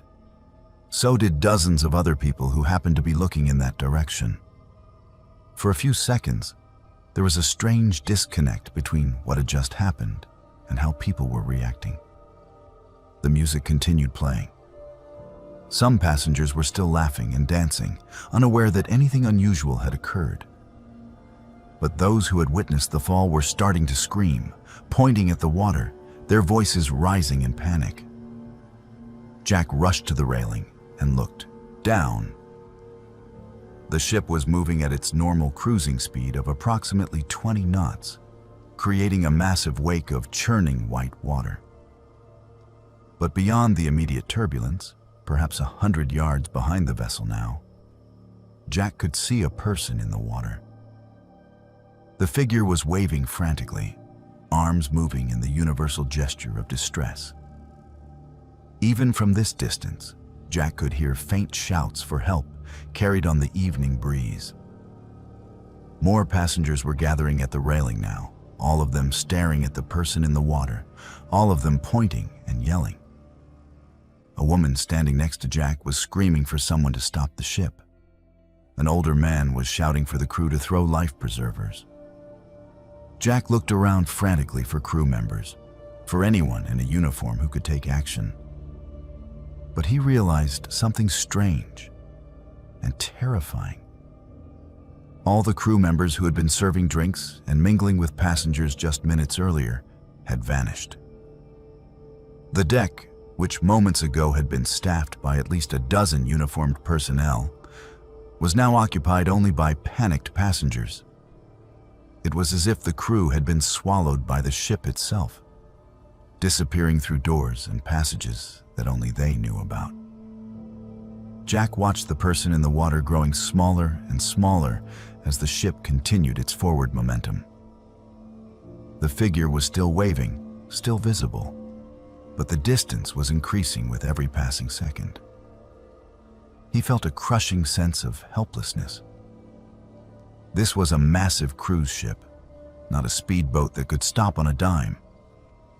He knew that vessels of this size required miles to come to a complete stop, and turning around would take even longer. But surely they would try. Surely the captain would be notified immediately and would begin the rescue procedures that all cruise ships were supposed to have for man-overboard situations. A woman named Bethany, who was standing near Jack, had pulled out her phone and was recording video of the person in the water. Jack could see her screen. The figure was clearly visible, arms moving, head bobbing in the waves. The video would be clear evidence of what had happened, proof that someone had gone overboard and that there had been witnesses. Bethany was crying as she filmed, her hands shaking, but she kept the camera steady and focused on the water. 5 minutes passed, then 10. The person in the water was now just a tiny speck on the horizon, barely visible even to those who knew exactly where to look. The ship had not slowed. It had not changed course. It was continuing along its planned route as if nothing had happened. Jack felt sick to his stomach. He could not believe what he was witnessing. Someone was drowning in the ocean behind them, and the ship was sailing away. Where were the crew members? Where was security? Where was the captain? Why had no alarms been sounded? Finally, nearly 30 minutes after the person had gone overboard, security personnel arrived on the deck. They were led by Chief Walker, the head of the ship's security department, a tall man with gray hair and an air of authority. He approached the crowd of passengers who were still gathered at the railing, many of them in tears, all of them demanding to know why the ship had not stopped. Chief Walker raised his hands in a calming gesture and asked everyone to remain quiet so he could understand what had happened. Dozens of passengers began talking at once, their voices overlapping, everyone trying to explain that someone had fallen overboard during a fight at the bar. Jack stepped forward and gave a clear account. He had seen the person go over the railing. He had seen them in the water calling for help. At least 40 other passengers had witnessed the same thing. Chief Walker listened to the statements with an expression that Jack could not quite read. It was not shock or concern. It was more like annoyance, as if the passengers were creating an inconvenience with their ridiculous story. When everyone had finished talking, the security chief made a statement that left Jack feeling cold despite the warm Caribbean air. According to Chief Walker, no incident had been reported through official channels. None of the crew members working the deck party had witnessed anyone going overboard. No one had been reported missing from their cabin. There was no evidence that anything unusual had occurred. The ship's surveillance cameras, which monitored all public areas, had not captured any footage of someone falling into the water. The passengers erupted in protest. They had all seen it happen. They were not confused or mistaken. A person had gone over the railing and into the ocean, and the ship had sailed away without attempting a rescue. Bethany held up her phone and insisted she had video evidence. Chief Walker took her phone, promising to review the footage and return it shortly. He instructed all the passengers to return to their cabins and assured them that the matter would be investigated thoroughly. Jack did not go to his cabin. He remained on the deck with several other witnesses, all of them talking in hushed, angry voices about what they had seen and about the security chief's dismissive response. They exchanged cabin numbers and email addresses, agreeing to stay in contact and to provide statements to authorities when the ship docked. An hour later, Bethany received her phone back from security. When she opened her video app to show the footage to the group, she discovered that the file had been corrupted. The video would not play. She tried everything she could think of, but the evidence she had captured was gone. Jack saw the devastation on her face as she realized what had been done. Over the next 3 days, as the ship continued its voyage, Jack and the other witnesses attempted to get answers. They filed written statements with the ship's administration. They demanded to speak with the captain. They contacted the cruise line's customer service department. Every avenue they pursued led to the same response. There was no record of anyone going overboard. No passenger was missing. The incident the witnesses claimed to have seen had not occurred. When the ship finally docked in Miami, Jack and approximately 40 other passengers who had witnessed the event gathered in a conference room at a hotel near the port. They had agreed to compile all their accounts and present them to the Coast Guard and to local law enforcement. Every single person in that room told the same story. They had seen someone fall from the deck. They had seen that person in the water, alive and calling for help. They had watched the ship sail away without stopping. But without physical evidence, without video footage, without a missing person report, and without any cooperation from the cruise line, there was little the authorities could do. The ship sailed in international waters where the laws were murky and enforcement was complicated. The cruise line's lawyers issued statements denying that any incident had occurred and suggesting that the witnesses were confused or had misinterpreted something they had seen. Jack returned to his life in Boston. But he was not the same person who had boarded that cruise ship 7 days earlier. He had nightmares about the person in the water, arms waving frantically, growing smaller and smaller until they disappeared beneath the waves. He wondered who that person had been. Did they have a family? Were people somewhere waiting for them to come home, never knowing what had happened? Most of all, Jack could not shake the memory of how quickly the crew had vanished from the deck, as if they had been ordered to make themselves scarce. And he could not forget the expression on Chief Walker's face, that look of annoyance rather than concern. It suggested something far more disturbing than negligence. It suggested that the cruise line had protocols in place for making inconvenient incidents disappear, for protecting the company's reputation at the expense of human life.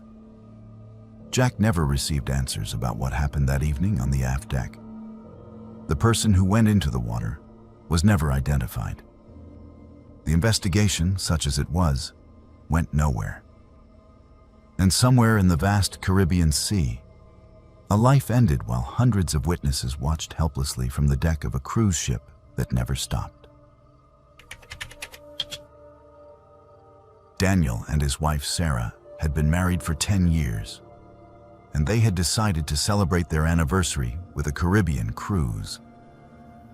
They had never been on a cruise before, and the prospect of a week at sea, visiting tropical islands and enjoying unlimited food and entertainment seemed like the perfect way to mark a decade of marriage. Money was tight, however, so they booked the most affordable option available, an inside cabin on one of the older ships still in service. The cabin was small, barely larger than a walk-in closet, with no window or balcony to provide natural light or fresh air. When Daniel and Sarah first entered their assigned room, number 247 on the second deck, they were struck by how oppressively cramped it felt. Two narrow beds pushed together to form a double, a tiny bathroom with a shower stall that required turning sideways to enter, and perhaps 3 feet of floor space to move around. But they reminded themselves that they would spend most of their time exploring the ship and the ports, not sitting in the cabin. The first night aboard the ship, Daniel had difficulty sleeping.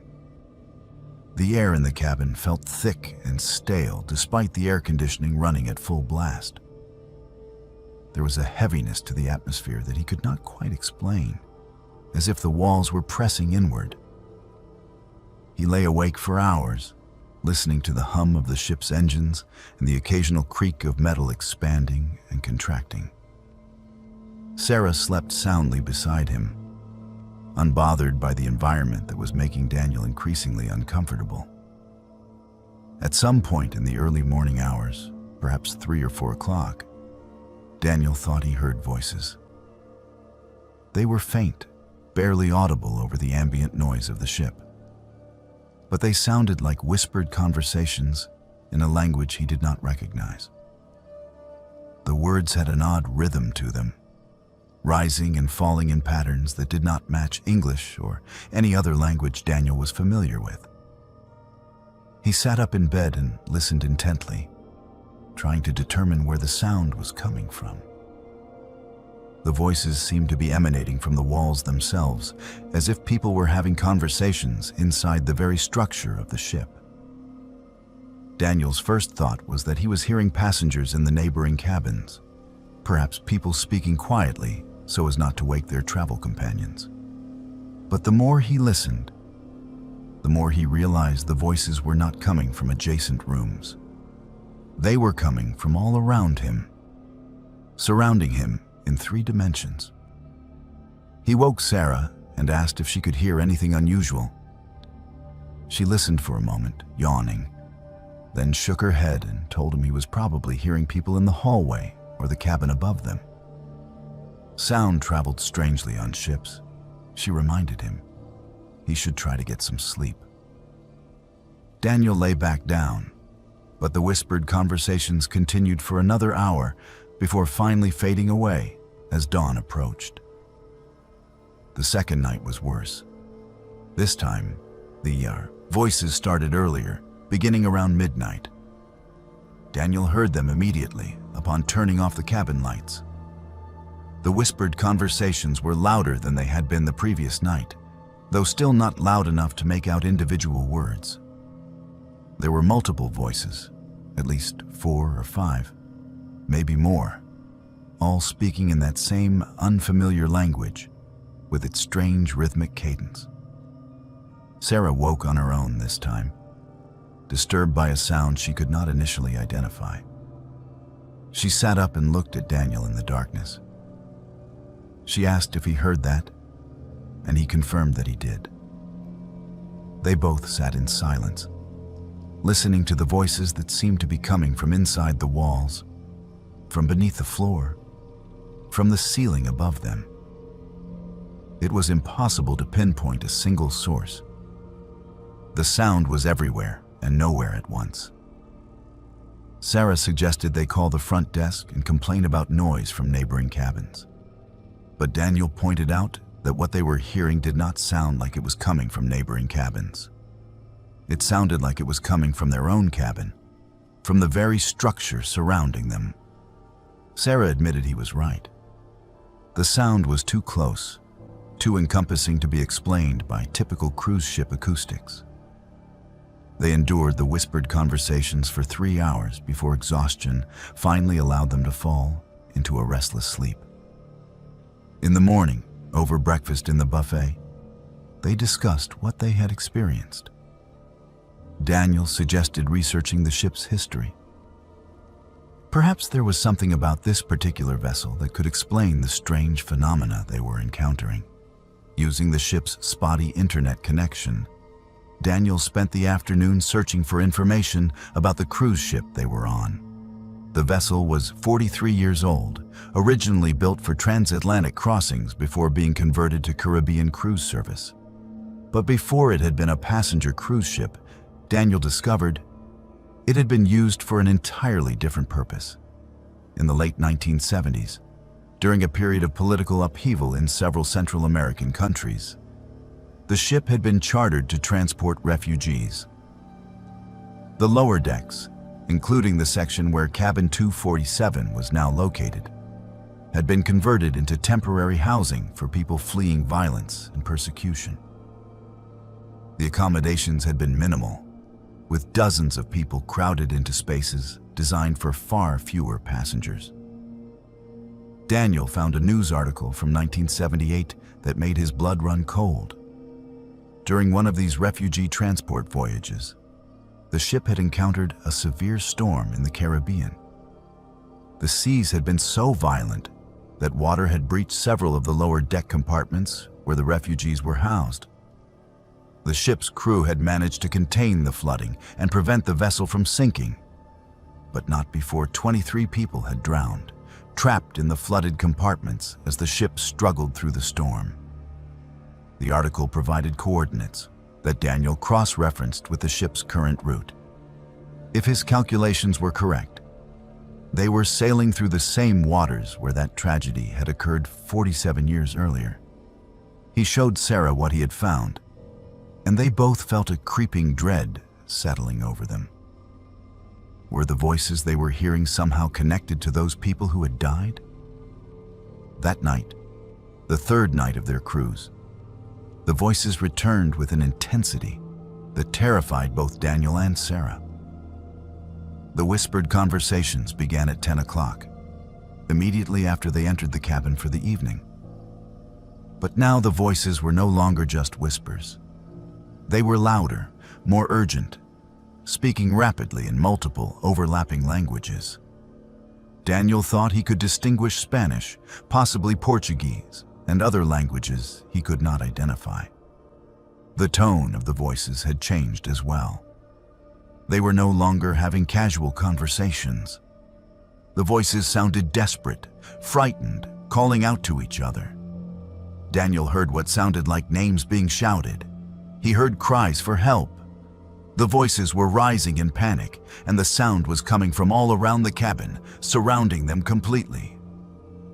Sarah was crying, her hands pressed over her ears, begging for the voices to stop. Daniel searched the cabin frantically, looking for any rational explanation. He checked the air vents, thinking perhaps sound was being channeled through the ductwork. He examined the walls for speakers or intercom systems that might explain what they were hearing. But there was nothing. The cabin was exactly as it appeared. A small rectangular room with basic furnishings and no obvious source for the voices that were growing louder with each passing minute. Then the handprints appeared. Sarah saw them first and screamed, pointing at the wall beside the bed. Daniel turned and saw wet handprints materializing on the painted surface, as if invisible hands were pressing against the wall from the inside. More prints appeared on the opposite wall, then on the ceiling above their heads. Dozens of handprints, all wet, all appearing spontaneously on every surface in the cabin. Daniel ran to the bathroom to grab towels, thinking perhaps there was a leak and water was somehow creating the appearance of handprints. But when he entered the tiny bathroom, He stopped in the doorway, paralyzed by what he saw.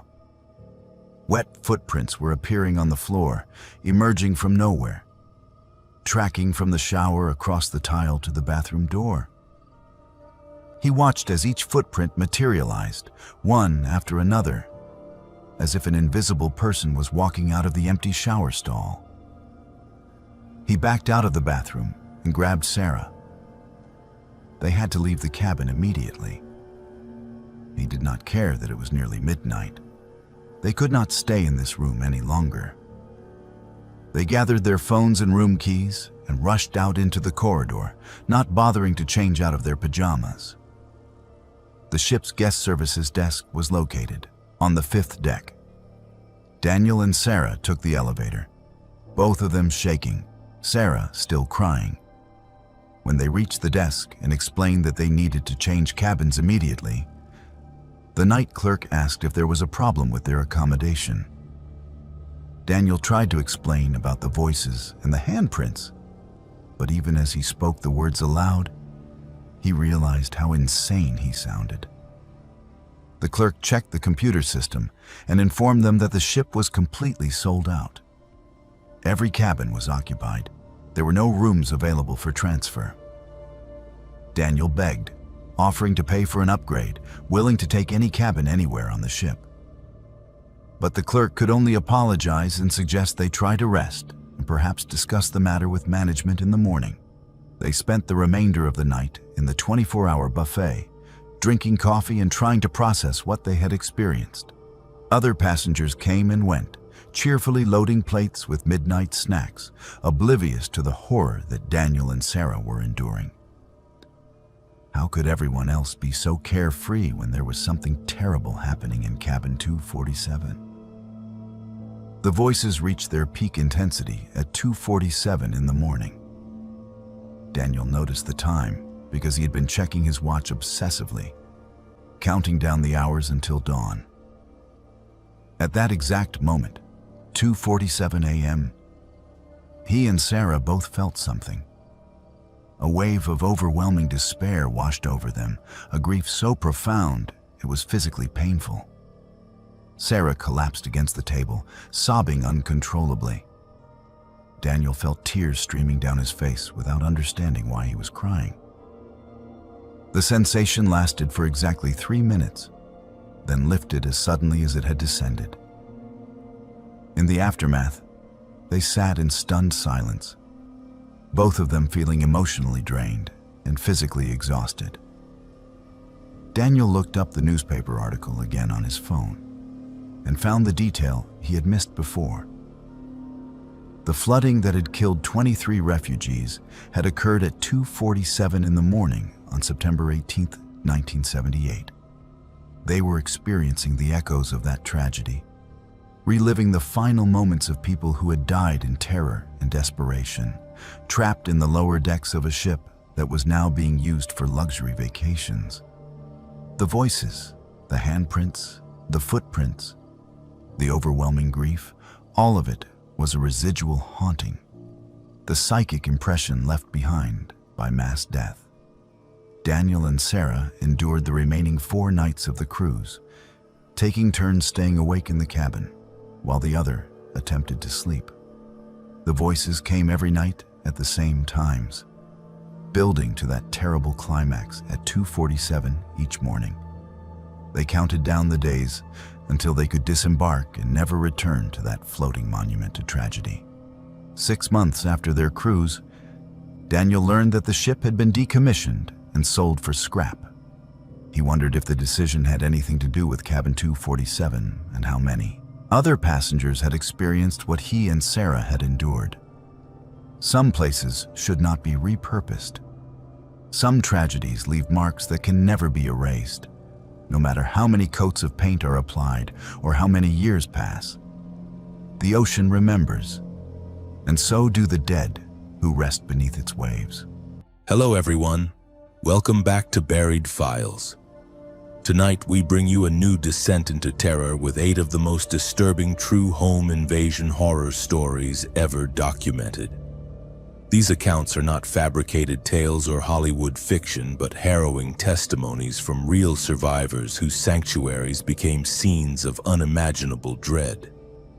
Each narrative reveals chilling encounters within the supposed safety of locked doors and familiar walls. From methodical intruders who studied their victims for months to encounters that defy logical explanation. The testimonies have been carefully preserved to maintain their raw authenticity, while certain names and locations have been altered to protect the privacy of those who endured these experiences. If you have not yet joined our growing community of horror enthusiasts, subscribe to Buried Files and activate the notification bell so you never miss a single night when the darkness breaks down our defenses. Be sure to leave a comment below and tell us about your own home security experiences or which story left you checking your locks twice tonight. 2 weeks before everything went to hell, I found the first photograph wedged between the storm door and the main door of our farmhouse in rural Oregon. It was a Polaroid picture of me in my kitchen taken through the window while I was washing dishes, the timestamp showing it was from 3 nights earlier. I was 31, recently divorced, trying to rebuild my life with my 8-year-old daughter Sophie in the old farmhouse I had inherited from my grandmother. The property sat on 12 acres of Douglas fir and oak, isolated enough that our nearest neighbor was almost a mile down the gravel road. I should have called the police immediately, but I convinced myself it was some kind of prank. Maybe one of the teenagers from town had driven out here on a dare. The divorce had been messy, and I wondered if my ex-husband was trying to intimidate me somehow, though photography was never his style. I showed the picture to my sister when she came to visit that weekend, and she insisted I report it. But when Deputy Martinez came by Monday afternoon, he seemed more concerned about my mental state than any potential threat. "Ma'am, you've been under a lot of stress with the divorce and moving out here," he said, turning the Polaroid over in his hands. "Could be someone just passing through thought it was funny. I'll increase patrols in the area, but unless something else happens, there's not much we can do." Something else did happen. 3 nights later, I woke up around 2 in the morning to Sophie shaking me. She was standing next to my bed in her pink unicorn pajamas, her face pale in the moonlight streaming through the curtains. "Mama, there's a man outside my window," she whispered, her voice trembling. "He was looking at me while I was sleeping." My blood turned to ice. Sophie's bedroom was on the 2nd floor. To look in her window, someone would need a ladder or would have to climb the old oak tree whose branches reached toward that side of the house. I grabbed the baseball bat I had started keeping beside my bed and told Sophie to stay behind me as we crept down the hallway. Her room faced the back of the property, toward the woods that stretched for miles in every direction. I peered through her window, my heart hammering against my ribs. The motion sensor light I had installed the week before illuminated the backyard in harsh white light, but I could see nothing unusual. The tree branches swayed gently in the October wind, casting moving shadows across the grass. I checked the window lock twice, then moved to the other upstairs windows looking for any sign of disturbance. Everything appeared normal. "Maybe it was just a dream, sweetheart," I told Sophie, though I did not believe it myself. She was a practical child, not given to nightmares or wild imagination. "It wasn't a dream, Mama." He had a camera. The flash woke me up, and when I opened my eyes, he was taking pictures of me sleeping. That detail made my stomach clench, with fear and disgust.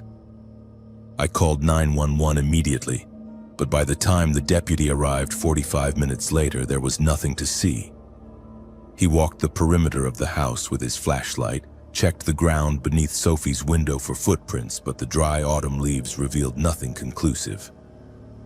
"I'm going to recommend you install a security system," Deputy Martinez said before leaving. "And maybe consider staying with family for a few days while we investigate." But I had spent every dollar I had on attorney fees during the divorce.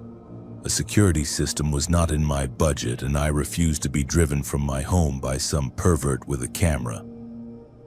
I moved Sophie into my bedroom that night, pushing her twin bed against the wall next to mine. We would sleep together until I figured out what to do. The photographs continued appearing. One showed me walking to my car in the morning, coffee mug in hand, taken from somewhere in the tree line. Another captured me folding laundry in the living room, shot through the front window. Each one was dated and time-stamped, creating a chronological record of my daily routine. Someone was watching us, learning our patterns, documenting our lives with methodical precision. I started varying my schedule, leaving for work at different times, taking different routes home. I bought thick curtains for every window and kept them drawn even during the day. The house felt like a cave, but at least whoever was out there could not see inside anymore. Sophie stopped playing in the backyard, and I could see the stress affecting her. She was jumpy, had trouble sleeping, and her teacher called to express concern about her distraction in class. 2 weeks after the first photograph appeared, I found something that made me physically sick. Taped to the inside of my mailbox was a manila envelope containing dozens of Polaroids. Pictures of me getting dressed in my bedroom, taken from a position that would have required someone to be in the old oak tree outside my window. Images of Sophie playing in her room, completely unaware she was being watched. Photos of us sleeping, the camera flash somehow not waking either of us. But the most disturbing images were of the inside of our house, taken when we were not home. Someone had been inside, photographing our personal belongings, our family pictures, even the contents of our refrigerator. In one image, they had arranged some of Sophie's toys in a disturbing tableau on her bedroom floor. In another, they had moved items around in my dresser drawer, creating patterns that I had not noticed when I got dressed that morning. The timestamps on these interior photographs spanned several weeks. This person had been coming into our home repeatedly, moving through our spaces while we slept or while we were away. They had been watching us, studying us, documenting every aspect of our lives for reasons I could not comprehend. I called the police again, but Deputy Martinez was off duty. The officer who came to take the report seemed more competent, Detective Sarah Chen from the County Sheriff's Department. She examined each photograph carefully, noting the timestamps and angles. "This person has been stalking you for at least a month," she said. "The fact that they have interior photographs means they have been inside your home. We need to process this as a breaking and entering case, possibly burglary, and definitely stalking." She arranged for a forensics team to dust for fingerprints, though she warned me that most stalkers are careful enough to wear gloves. They found evidence of tampering with the lock on the back door, scratches on the metal that suggested someone had picked it. Detective Chen recommended I change all the locks immediately and consider installing a security system, even a basic one. That night, Sophie and I stayed at my sister's house in town. While we were gone, Detective Chen positioned surveillance equipment around the property. Hidden cameras with night vision capability, motion sensors linked directly to the sheriff's department, and an officer parked in an unmarked car at the end of our driveway. The trap worked faster than anyone expected. Around midnight, the motion sensors triggered and the cameras captured clear footage of a man approaching the house.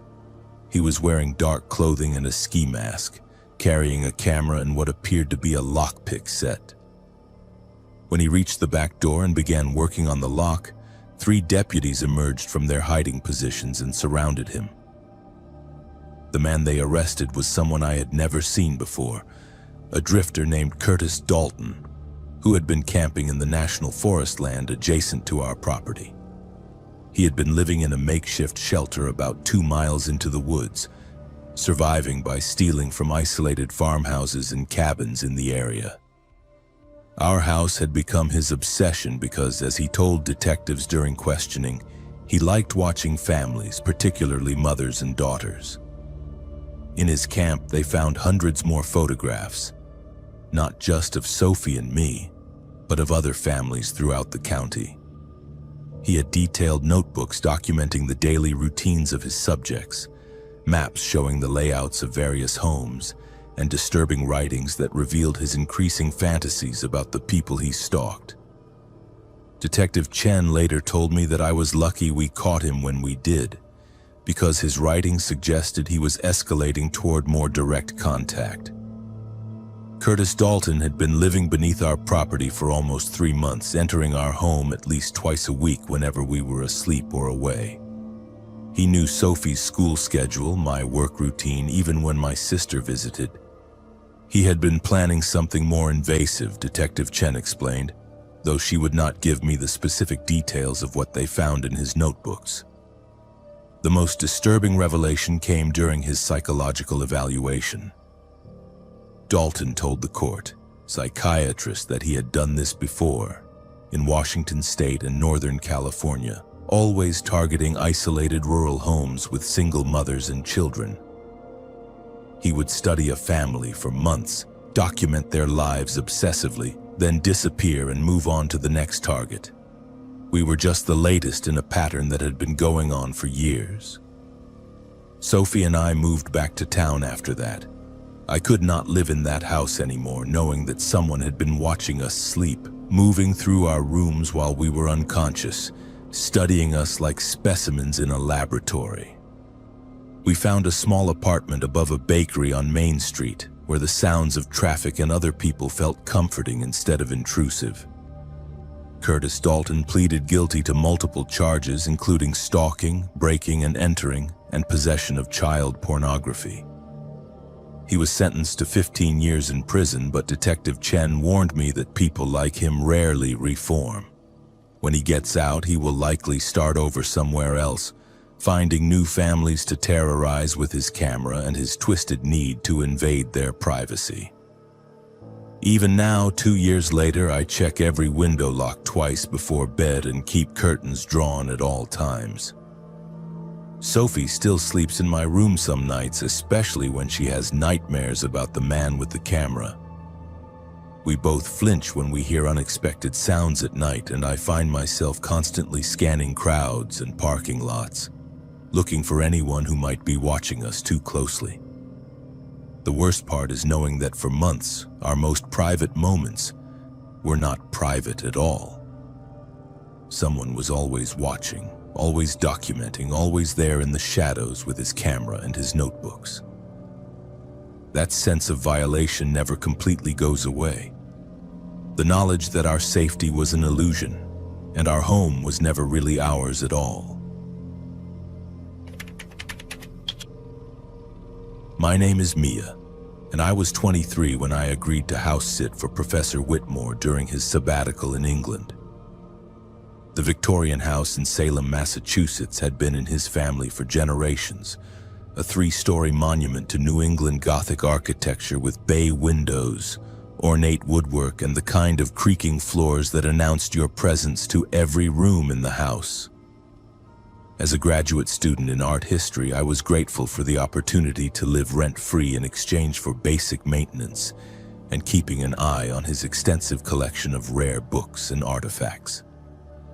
Professor Whitmore had been my advisor for 2 years, a distinguished man in his 70s who specialized in colonial American religious art.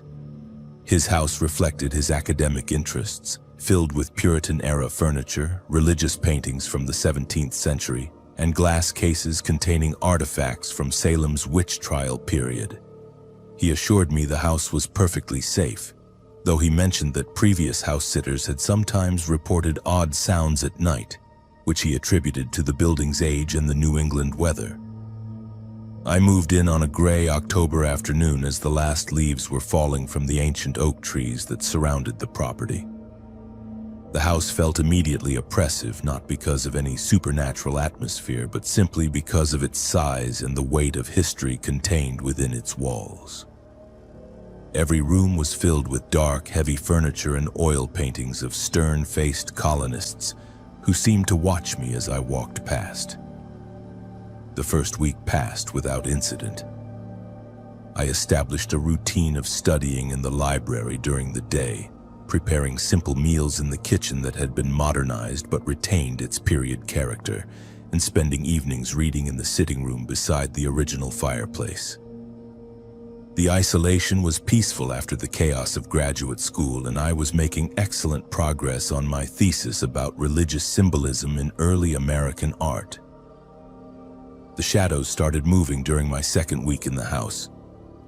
At first, I attributed the phenomenon to the changing angle of sunlight through the tall windows as autumn progressed. The house had dozens of windows, many with irregular glass that had been in place for over a century, and the way light filtered through them created complex patterns on the walls and floors throughout the day. But these shadows were different. They moved independently of any light source, sliding along the walls like dark stains spreading across fabric. I first noticed them in my peripheral vision while reading in the library, dark shapes that seemed to detach themselves from corners and glide across the room before disappearing behind furniture or into doorways. When I turned to look directly at them, they were never there, but I could feel their presence, a sensation like being watched by something that remained just outside the range of vision. The temperature in whatever room I occupied would drop several degrees, and I found myself constantly reaching for sweaters and closing windows that I had not remembered opening. Professor Whitmore had left detailed instructions for maintaining the house, including a list of quirks and maintenance issues that had developed over the decades. He mentioned that some of the interior doors had a tendency to swing open on their own due to settling in the foundation, and that the third floor sometimes produced sounds like footsteps when the wind was strong.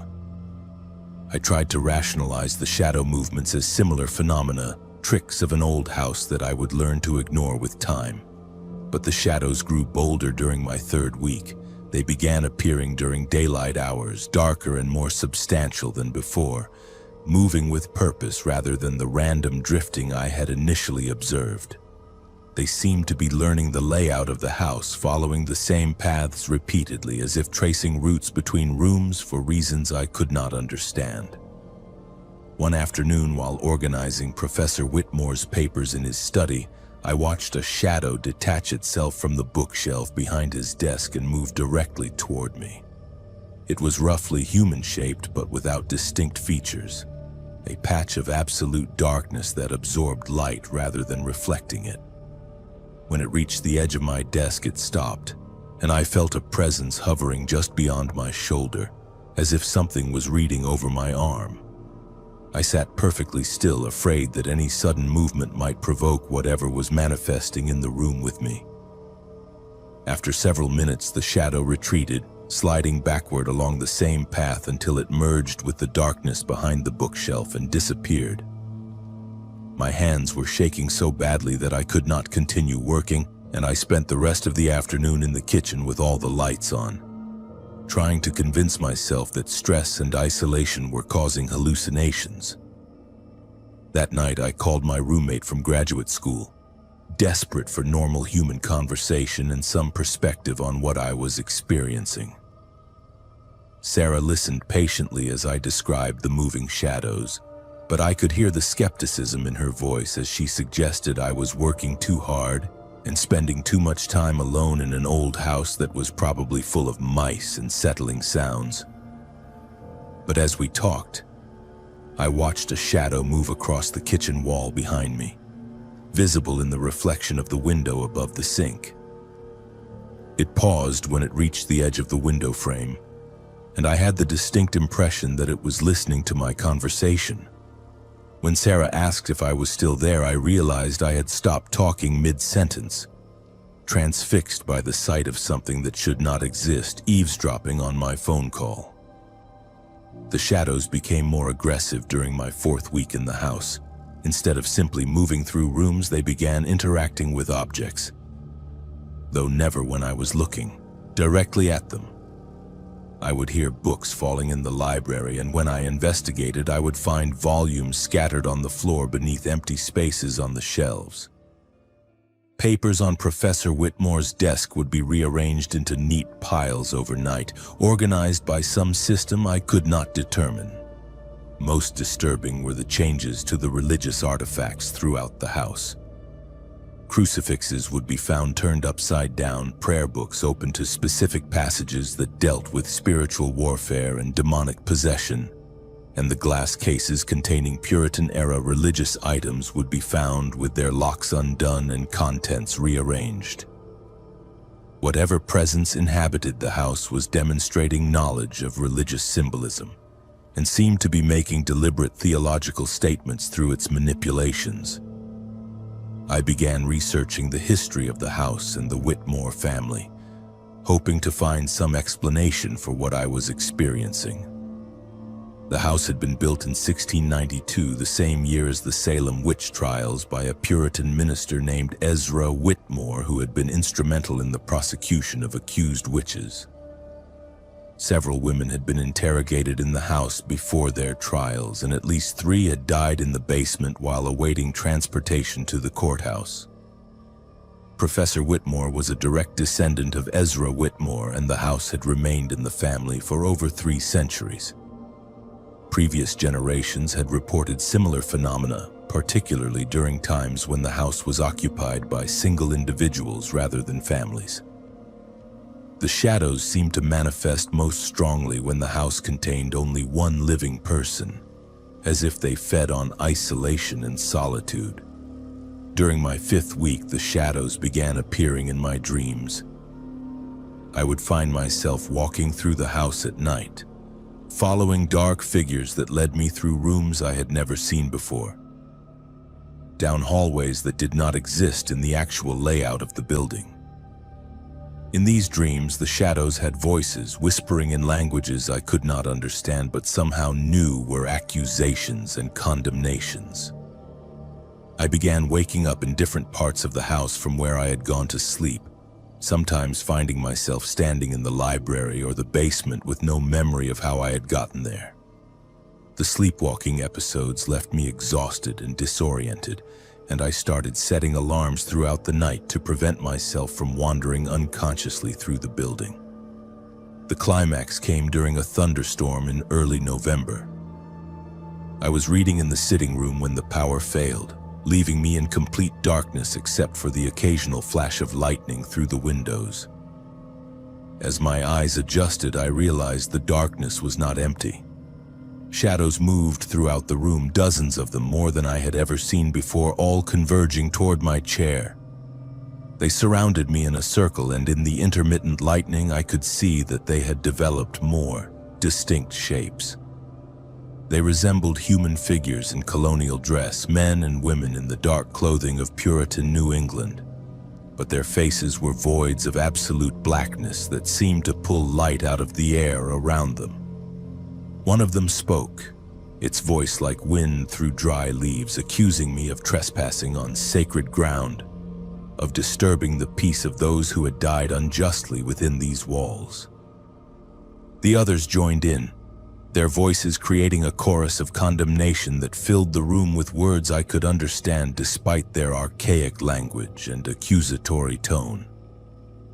They told me they were the spirits of women who had been tortured and killed in the house, innocent victims of Ezra Whitmore's religious fanaticism, who had never found peace after their deaths. They had been trapped in the building for centuries, their anger growing stronger with each generation of Whitmores who profited from the legacy of their persecution. The shadows reached toward me, and I felt cold fingers touching my skin, pulling at my clothes, trying to drag me into their circle. I screamed and ran from the room, crashing through the hallway in complete darkness, falling up the stairs and locking myself in the bedroom I had been using on the 2nd floor. I called Professor Whitmore in England, despite the time difference and the expense of the international call. When I described what was happening, there was a long silence on the other end of the line. Finally, he admitted that the house had a history of supernatural activity that he had not mentioned because previous house sitters had always left before experiencing anything significant.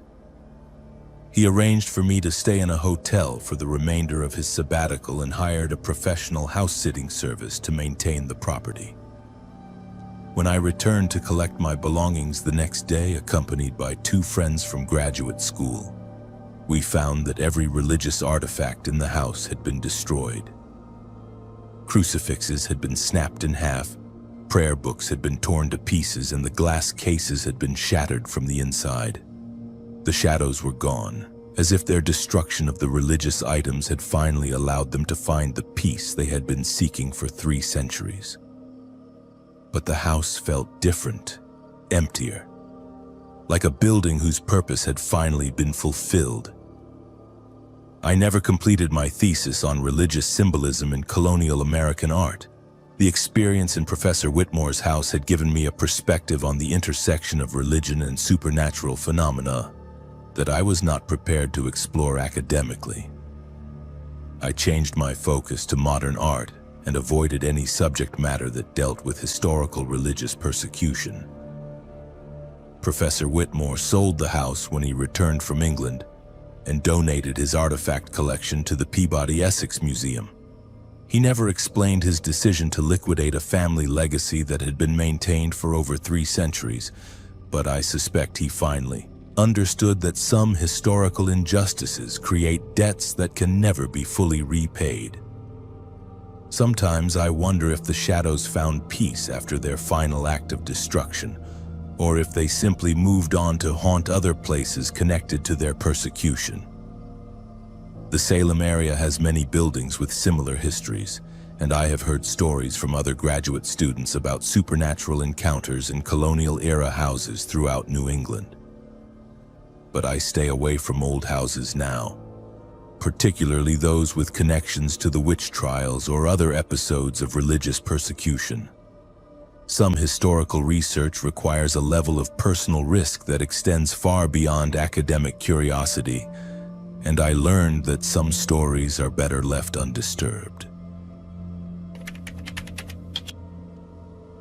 The cabin belonged to my grandfather, tucked away in the Bitterroot Mountains of Montana, where the nearest road turned to dirt 20 miles back and cell phone service died somewhere around mile 15. My name is Brian, and I had invited 3 friends to join me for what was supposed to be a long weekend of hunting and drinking, far from jobs and responsibilities and the endless noise of modern life.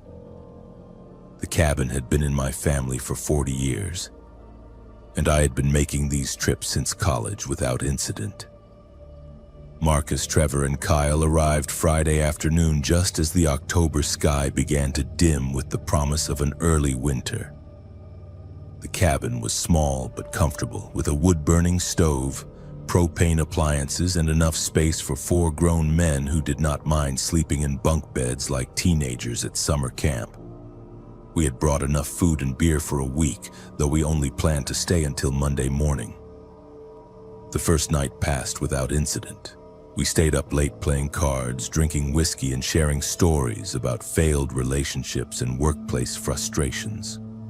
The isolation felt therapeutic after months of urban stress, and when we finally went to bed around 2 in the morning, the only sounds were the wind in the pines and the occasional call of an owl somewhere in the darkness beyond our windows.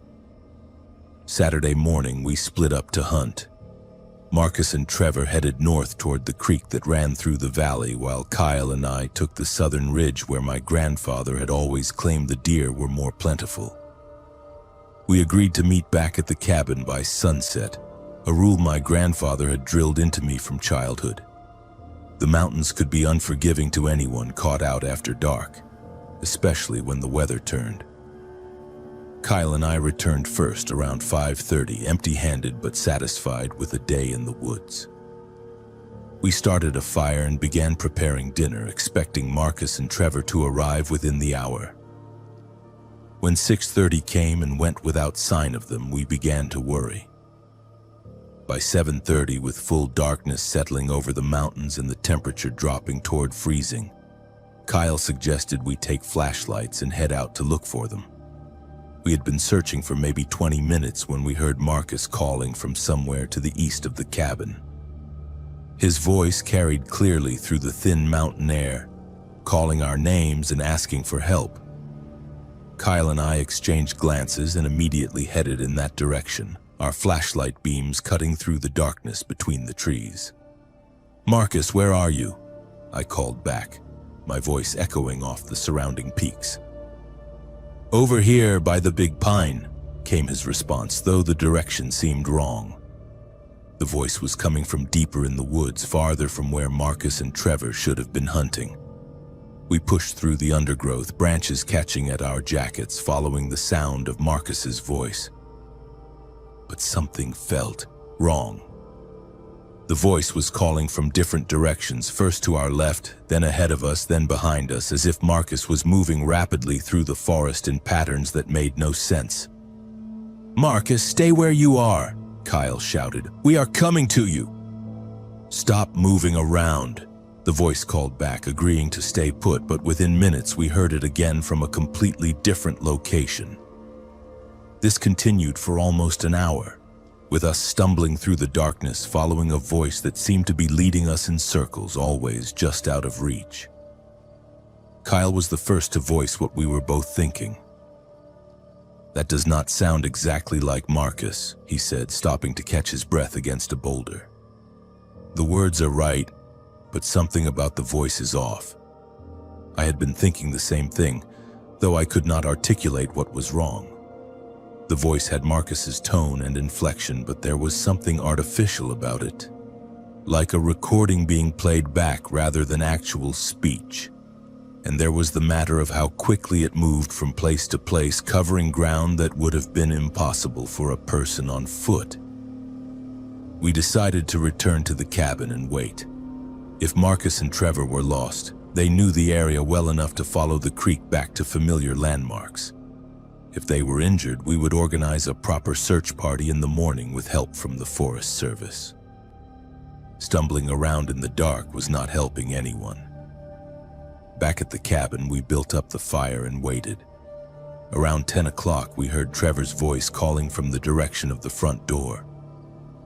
Kyle immediately went to let him in, but when he opened the door, no one was there. The porch was empty, our motion sensor light illuminating nothing but falling leaves and the beginning of snow flurries. "Trevor!" Kyle called into the darkness. "I am here," came Trevor's voice, but it was coming from behind the cabin now, near the woodshed. Kyle grabbed his flashlight and circled the building, but found nothing. For the next 3 hours, we were subjected to a methodical psychological assault. The voices of our missing friends called to us from every direction, sometimes pleading for help, sometimes engaging in normal conversation as if nothing was wrong. The voices knew details that only Marcus and Trevor would know, referencing shared memories and using inside jokes that should have been impossible for anyone else to duplicate. Around 1 in the morning, both voices began calling simultaneously from opposite sides of the cabin. Marcus's voice from the north side, Trevor's from the south, both asking us to come outside and help them with something. The conversations overlapped and intertwined, creating an impossible dialogue between two people who claimed to be in different locations. Kyle had barricaded the door with a chair and was sitting with his hunting rifle across his knees. I kept moving between windows, trying to catch sight of whatever was out there. But the darkness beyond our lights revealed nothing. The voices continued their calls, growing more insistent, more desperate, begging us to come outside and help them. "They are hurt," Trevor's voice pleaded. "Marcus is bleeding. I cannot carry him alone." "The thing got Trevor," Marcus's voice called from the other direction. "I think it broke his leg. I need help getting him back to the cabin." The contradictory stories should have made it obvious that something was wrong, but the voices were so convincing, so perfectly matched to our friends, that part of me wondered if they were both injured and confused, calling out in delirium without understanding what they were saying. Around 3 in the morning, the voices changed tactics. Instead of pleading for help, they began engaging us in normal conversation, as if they were sitting around the campfire with us. Marcus's voice told the story about the time he got arrested in college for streaking through the library during finals week. Trevor's voice described his recent breakup with his girlfriend, using the exact words he had used when he told us about it the previous evening. The conversations felt so natural that Kyle actually responded a few times before catching himself. It was Marcus's voice telling a funny story about his new job, and Kyle laughed and made a comment as if we were all sitting together in the same room. The normalization of the situation was perhaps the most disturbing aspect of the entire experience. As dawn approached, the voices began to fade. The last thing we heard was both voices saying goodbye, thanking us for a great weekend and promising to see us soon. Then silence fell over the mountains, broken only by the wind and the crackling of our dying fire. Kyle and I sat in stunned silence as gray morning light filtered through the windows. We had not slept, had barely eaten, and neither of us was entirely sure what we had experienced during the night. In the daylight, the whole thing seemed impossible, like a shared hallucination brought on by stress and isolation. Around 8 in the morning, we heard a vehicle approaching the cabin. Looking out the window, I saw Marcus's truck coming up the dirt road, bouncing over the ruts and rocks that marked the final approach to the cabin. Both Marcus and Trevor were visible in the front seat, apparently unharmed. They climbed out of the truck looking tired but normal, carrying their hunting gear and talking about the deer they had seen but failed to get a clean shot at. When Kyle and I rushed outside to greet them, they looked at us with confusion and concern. "You guys look terrible," Marcus said. "Did you get any sleep last night?" When we explained what had happened, describing the voices calling to us throughout the night, both men insisted they had been miles away. They had made camp near the creek, they said, and had spent the night around their own fire, sharing a bottle of bourbon and talking about old times. They had heard nothing unusual and had certainly not called out to us or approached the cabin during the night. Trevor showed us photographs on his phone, time-stamped images of their campsite and the fire they had built. The metadata confirmed they had been taken throughout the previous evening and night, miles from the cabin. There was no way they could have been the source of the voices Kyle and I had heard, but the voices had known things that only Marcus and Trevor could know. Personal details, shared experiences, private jokes that had never been written down or recorded anywhere. Whatever had been calling to us during the night had somehow accessed information that should have been impossible to obtain. We packed up and left that morning, cutting our trip short by a day. None of us talked much during the drive back to civilization, and we have never returned to the cabin together since that weekend. Marcus and Trevor seemed to accept our story, but I could tell they thought Kyle and I had experienced some kind of shared psychotic episode brought on by isolation and stress. Kyle and I have discussed that night many times over the years since, trying to make sense of what we experienced. We have considered every rational explanation, from psychological stress to environmental factors to elaborate pranks orchestrated by strangers. None of the explanations fit the facts as we experienced them. The voices were too perfect, too accurate in their mimicry. They knew details that no outsider could have known, and they sustained complex conversations for hours without making any mistakes in character or tone. Whatever intelligence was behind those voices had somehow acquired intimate knowledge of our relationships and personal histories. I sold the cabin 2 years later. The isolation that had once felt peaceful now seemed threatening, and I could not shake the feeling that something was still out there in those woods, watching and waiting and learning to imitate the voices of anyone who might venture too far from safety.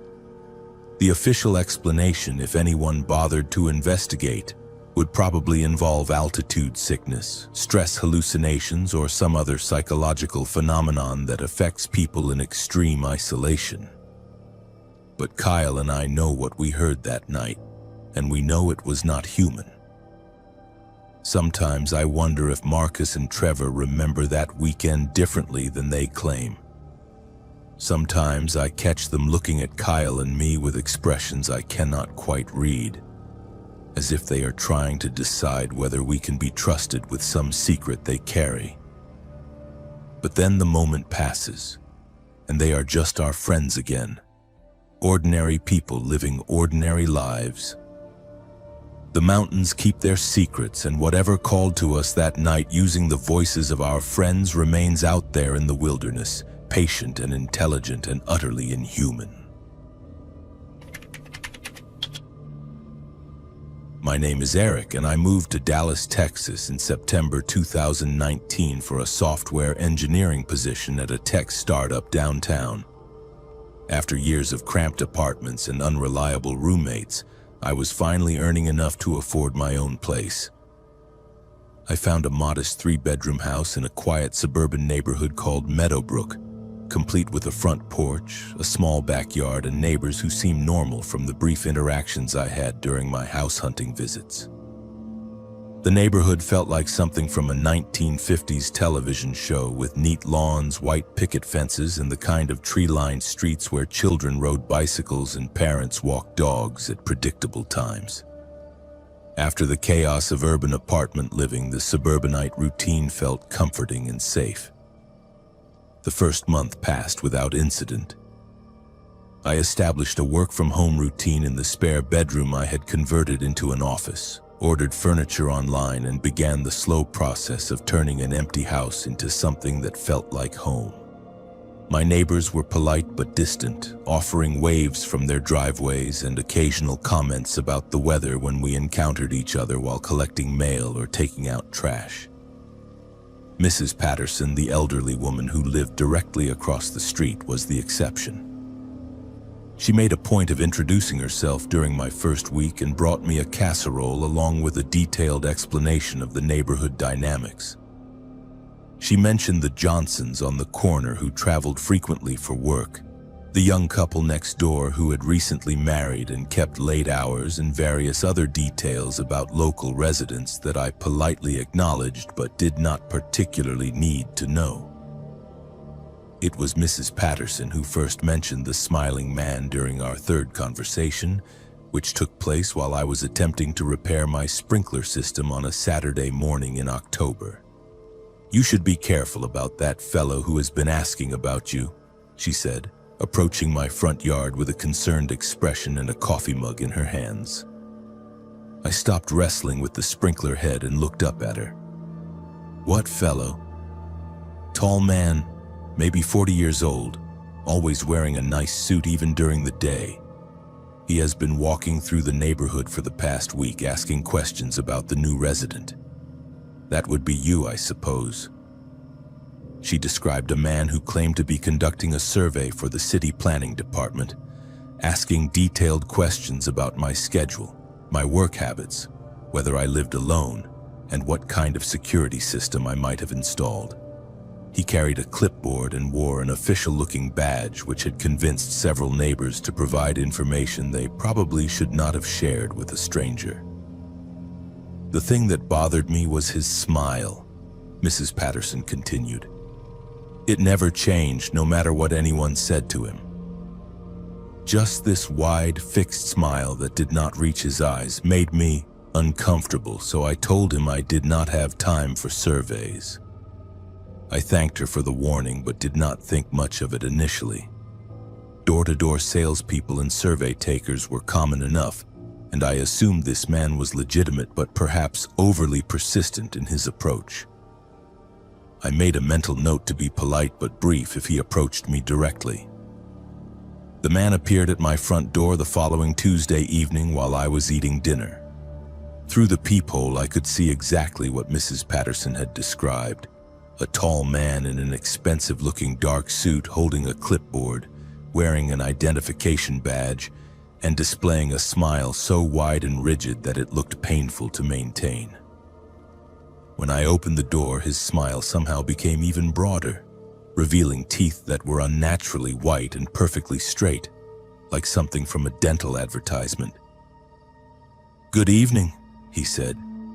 his voice pleasant but somehow artificial, like a recording of someone trying to sound friendly. "My name is David Crawford, and I am conducting a neighborhood satisfaction survey for the Dallas City Planning Department. I understand you are the new resident at this address." His questions were innocuous enough initially. How long had I lived in the house? Was I satisfied with city services? Did I feel safe in the neighborhood? But gradually the inquiries became more personal and specific. What time did I typically leave for work? Did I work from home often? Had I installed any security cameras or alarm systems? Throughout the conversation, which lasted perhaps 15 minutes, his smile never wavered. Not when I mentioned I worked in software engineering, not when I declined to provide specifics about my schedule, not even when I politely indicated that I needed to return to my dinner. The smile remained fixed, unnatural, and increasingly disturbing as I realized it did not correspond to anything happening in our conversation. When I finally closed the door, I watched through the window as he walked to the sidewalk. Instead of proceeding to the next house, he stood at the end of my driveway for several minutes, looking back at my house with that same unwavering smile before finally disappearing around the corner. The next morning, I called the Dallas City Planning Department to verify David Crawford's credentials. After being transferred between several departments, I spoke with a supervisor who confirmed that the city was not conducting any neighborhood satisfaction surveys in my area. There was no employee named David Crawford in their system, and they advised me to report any suspicious individuals claiming to represent the city to the local police. I filed a report with the non-emergency line, providing the physical description Mrs. Patterson and I had developed. The officer who took my information said they had received similar reports from other neighborhoods throughout the past month. Someone was impersonating a city employee to gather information about residents, though his ultimate purpose remained unclear. Over the following weeks, I began noticing signs that someone was observing my house and monitoring my routine. My newspaper would be moved from where the delivery person typically placed it. Items in my mailbox would be slightly rearranged, as if someone had examined my mail before replacing it. Most disturbing, I found footprints in the flower bed beneath my bedroom window, fresh impressions in the soft soil that appeared overnight and matched the size and pattern of dress shoes. I installed security cameras around the perimeter of my property, positioning them to cover all approaches to the house as well as the front and back doors. The system included night vision capability and motion-activated recording, with alerts sent directly to my phone whenever movement was detected. The cameras captured him within 3 days. David Crawford, still wearing his dark suit and maintaining that horrifying smile, appeared in my backyard at 2:47 in the morning. He walked slowly around the house, peering into windows, testing door handles, and at one point standing directly beneath my bedroom window for nearly 20 minutes. Looking up at the glass with his head tilted at an unnatural angle. Most disturbing was his behavior when he noticed the cameras. Instead of fleeing or attempting to avoid detection, he walked directly up to each camera, stood close enough that his face filled the frame, and smiled even more broadly while staring directly into the lens. He remained motionless for several minutes at each camera location, as if posing for photographs before moving to the next one. I called the police immediately, but by the time officers arrived, David Crawford had vanished. The responding officers reviewed the camera footage and agreed that his behavior was highly suspicious and potentially dangerous. They increased patrols in my neighborhood and advised me to document any further incidents. The harassment escalated dramatically the following week. I began receiving phone calls at all hours, sometimes 15 or 20 per night, from numbers that showed up as unavailable or blocked. When I answered, I would hear silence for several seconds, followed by what sounded like quiet laughter before the line went dead. More disturbing were the packages that began appearing on my porch. Small boxes wrapped in brown paper containing items that should not have been available to anyone outside my home. Photographs of my kitchen taken from inside the house, a photocopy of a personal letter I had written but not yet mailed, a small piece of fabric that I recognized as coming from a shirt in my laundry hamper. Each package included a handwritten note in precise, careful handwriting.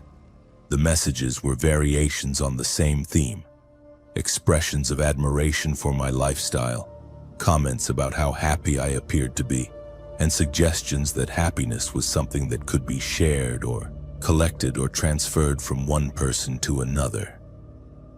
The final note was different.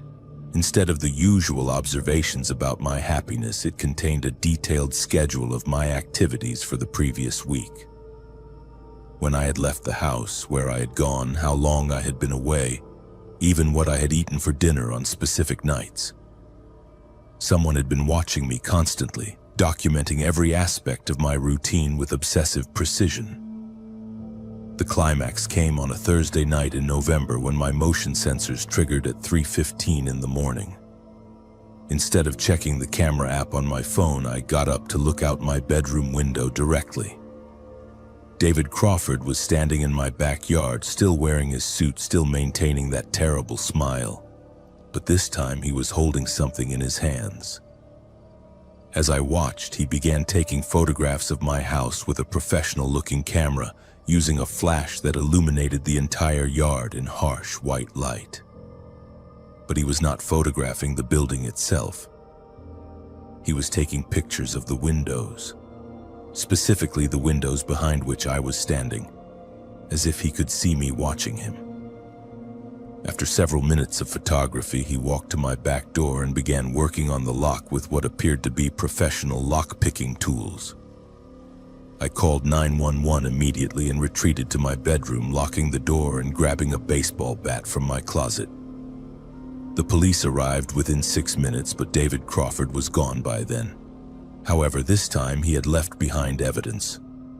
The lock-picking tools were scattered on my back porch along with the camera and dozens of printed photographs. The images showed not just my house, but the houses of at least a dozen other people throughout the Dallas area, all taken from inside their properties during what appeared to be nighttime break-ins. Detective Maria Santos, who took over the case, explained that David Crawford was part of a pattern they had been tracking for months. Someone was systematically targeting suburban homeowners, gathering detailed personal information, then breaking into their homes to photograph their private lives. The photographs seemed to be trophies rather than preparation for theft, as nothing of monetary value had been stolen from any of the victim locations. The investigation revealed that David Crawford was not his real name. Fingerprints from the lock-picking tools matched a man named Robert Hayes, who had been arrested in California for similar behavior but had failed to appear for his court date and disappeared. He had been targeting what he called happy people in suburban neighborhoods, people whose lives appeared successful and content from external observation. Detective Santos explained that Robert Hayes had a history of mental illness involving obsessions with other people's emotional states.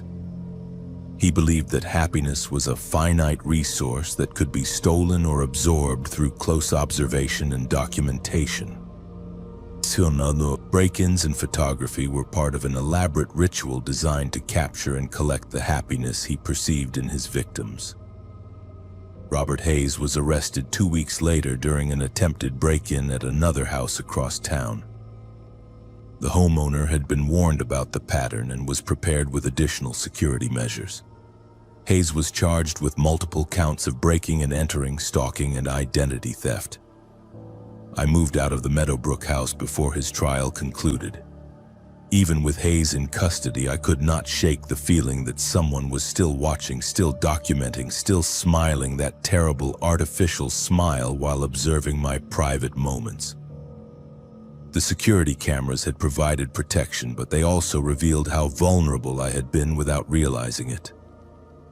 The new apartment I found has multiple locks, a doorman and neighbors close enough that privacy comes with the comfort of nearby human presence. But sometimes late at night I find myself checking windows and locks repeatedly, listening for sounds that might indicate someone is trying to get inside to photograph whatever happiness they think they can steal from my life. My name is Charlotte, and I was 25 when I moved into the apartment on the 8th floor of the Canyon Vista complex in Phoenix, Arizona. After finishing my master's degree in environmental science, I had accepted a research position with a nonprofit organization focused on desert conservation. The apartment was small but affordable, with floor-to-ceiling windows that offered an impressive view of the surrounding mountains and enough space for me to live comfortably while saving money to pay off student loans. The complex was relatively new, built in the early 2000s with modern amenities and what the rental office proudly described as an advanced ventilation system designed to handle the extreme Arizona heat. Each unit was connected to a network of air ducts that circulated cool air throughout the building, with centralized controls that maintained comfortable temperatures even during the brutal summer months when outside temperatures regularly exceeded 110 degrees. I moved in during September when the weather was just beginning to cool from the oppressive heat of summer. The apartment felt like a sanctuary after months of job searching and the stress of graduate school, and I looked forward to establishing a routine that would allow me to focus on my new career and personal goals. The first indication that something was wrong came during my second week in the apartment. I woke up around 3 in the morning to a scratching sound coming from somewhere above my bedroom ceiling. It was rhythmic and deliberate, like claws scraping against metal, and it seemed to move from one corner of the room to another before fading into silence. I assumed it was mice or some other small animal that had gotten into the ventilation system, a common problem in desert climates where creatures seek shelter from extreme temperatures. I made a mental note to contact the building management in the morning, but was not particularly concerned about what seemed like a minor maintenance issue. The scratching sounds continued for several nights, always between 2 and 4 in the morning, always following the same pattern of movement across my ceiling before disappearing. During the day, I tried to trace the sounds to their source, examining the ventilation grates in my apartment and listening for any unusual noises coming from the ductwork. The building maintenance supervisor, a friendly man named Carlos who had worked at Canyon Vista since its construction, came to investigate after I submitted a work order. He checked all the ventilation grates in my apartment, inspected the ductwork accessible from my unit, and found no signs of animal intrusion. Sometimes the metal expands and contracts when the temperature changes, he explained while securing a loose grate in my bedroom. That can create sounds that seem like scratching or movement, especially at night when everything is quiet. But the sounds I was hearing were not random creaks or settling noises. They were purposeful, consistent, and seemed to respond to my presence in the apartment. When I moved from the bedroom to the living room during nighttime episodes, the scratching would pause for several minutes before resuming in the area above wherever I had relocated. 3 weeks after moving in, I discovered the first piece of evidence that something was actually moving through the ventilation system. While cleaning my bathroom, I noticed that the ventilation grate above my shower had been damaged. Several of the metal slats were bent outward, creating an opening large enough for something to pass through, and there were scratch marks on the surrounding ceiling tiles that had not been there when I moved in. More disturbing was what I found on the bathroom floor, a piece of what appeared to be shed skin, translucent and flexible, roughly the size of my hand. It was unlike anything I had seen before, with a texture that was neither reptilian nor mammalian, but something entirely different. When I touched it, the material felt dry but somehow organic, like the molted exoskeleton of an insect, but much larger and thicker. I collected the skin sample in a plastic bag and took photographs of the damaged ventilation grate, then contacted both building management and the local animal control office. The animal control officer who responded to my call examined the evidence but was unable to identify the species that might have produced the shed skin. "It is not from any animal I am familiar with," he admitted while studying the sample under a magnifying glass. "The size suggests something fairly large, but the texture does not match any known reptile or mammal species native to this area. You might want to consider having an exterminator examine your apartment." The professional exterminator I hired found additional evidence of intrusion throughout the ventilation system. Several grates in the building had been damaged in ways consistent with something forcing entry from inside the ductwork, and there were scratch marks on metal surfaces throughout the network of air ducts that connected all the apartments in the complex. Most significantly, he discovered a pattern to the damage that suggested whatever was in the ventilation system was not randomly moving through the ducts, but was systematically exploring the building, testing access points, and learning the layout of individual apartments. "Whatever is doing this is intelligent," he explained while showing me photographs he had taken inside the ductwork with a specialized camera.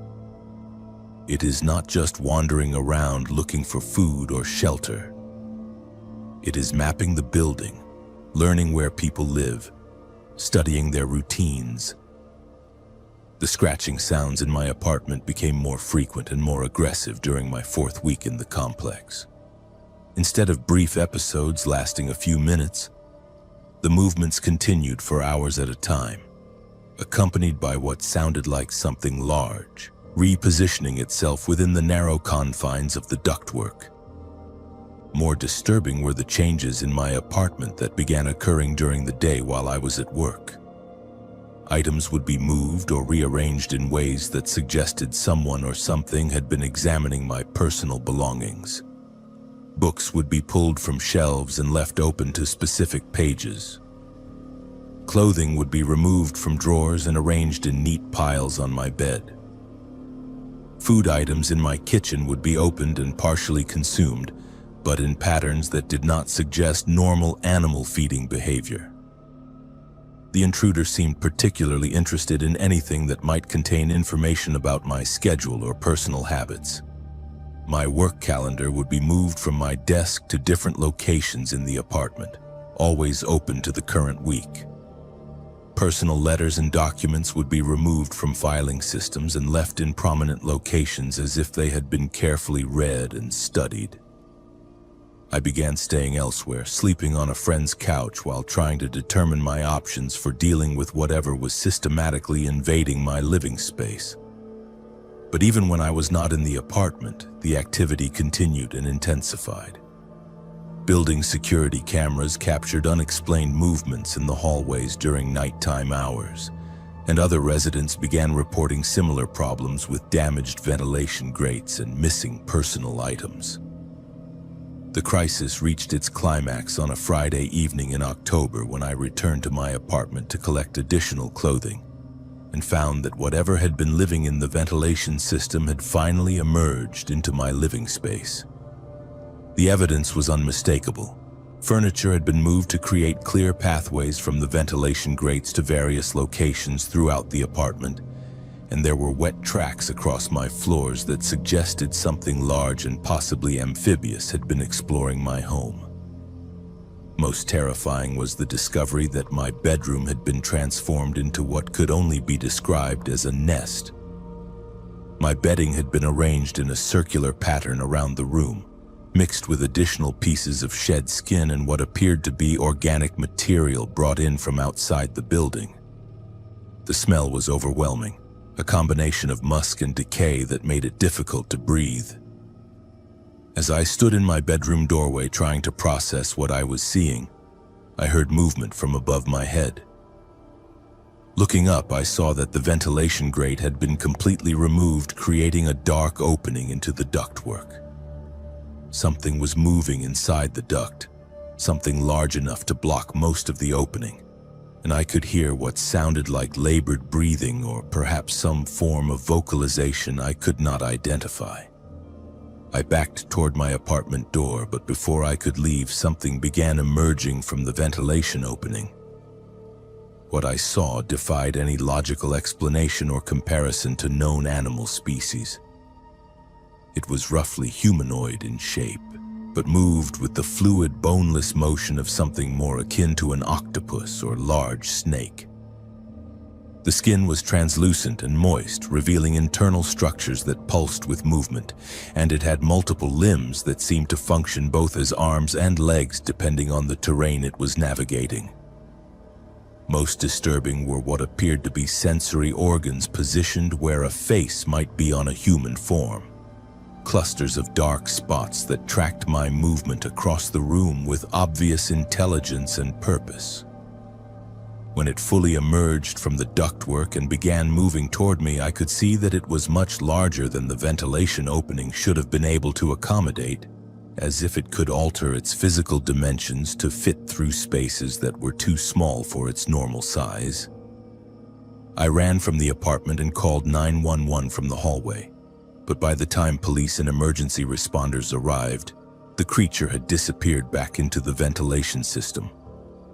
The evidence of its presence remained: the damaged bedroom, the nesting materials, the shed skin samples, and the wet tracks throughout my apartment.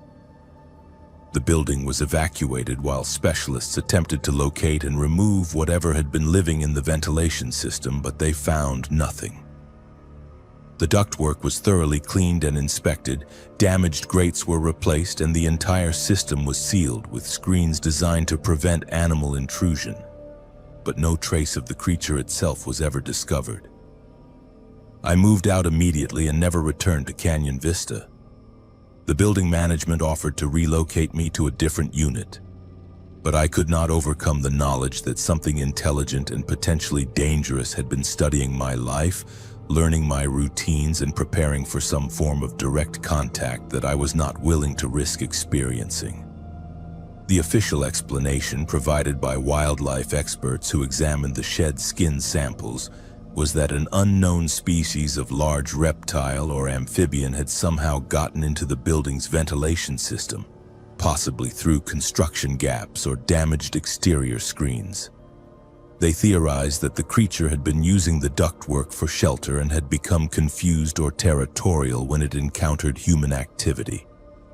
But their explanation did not account for the intelligence I had observed in the creature's behavior, the systematic way it had explored the building and studied the residents, or the deliberate modifications it had made to my living space.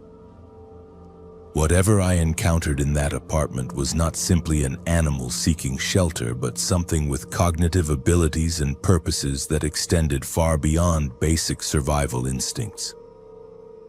I still avoid apartments with central air conditioning and extensive ventilation systems.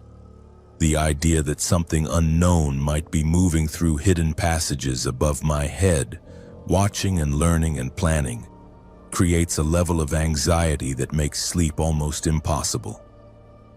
Sometimes I wake up in the middle of the night, listening for scratching sounds that might indicate something has found me again. Something that remembers my scent and habits from our brief encounter in Phoenix. My name is Jacob, and I was 28 when my wife Emma and I bought our first house in a gated community called Sunset Gardens in Clearwater, Florida. Emma had just given birth to our daughter Lily, and we were eager to establish ourselves in a safe, family-friendly neighborhood where we could raise our child without the concerns that come with urban living. The community was everything the real estate agent had promised. Well-maintained homes with manicured lawns, a private park with a playground, and neighbors who took pride in their properties and looked out for one another. Most of the residents were young families like ourselves or retirees who had moved to Florida for the weather and peaceful lifestyle. Our house was a 3-bedroom ranch with a small backyard and a 2-car garage, perfect for our growing family. Emma planned to stay home with Lily for the first year, while I worked night shifts as a security supervisor at Tampa International Airport. The schedule was challenging, but the pay was good enough to afford our mortgage and give Emma time to bond with our daughter during those crucial early months. Our next-door neighbor introduced himself the day we moved in. Richard Hoffman was probably in his early 40s, divorced, and worked from home as some kind of financial consultant. He was immediately helpful, offering to loan us tools, giving us recommendations for local services, and sharing information about homeowners association rules and neighborhood traditions. Richard had lived in Sunset Gardens for about 3 years, and he seemed to know everyone in the community.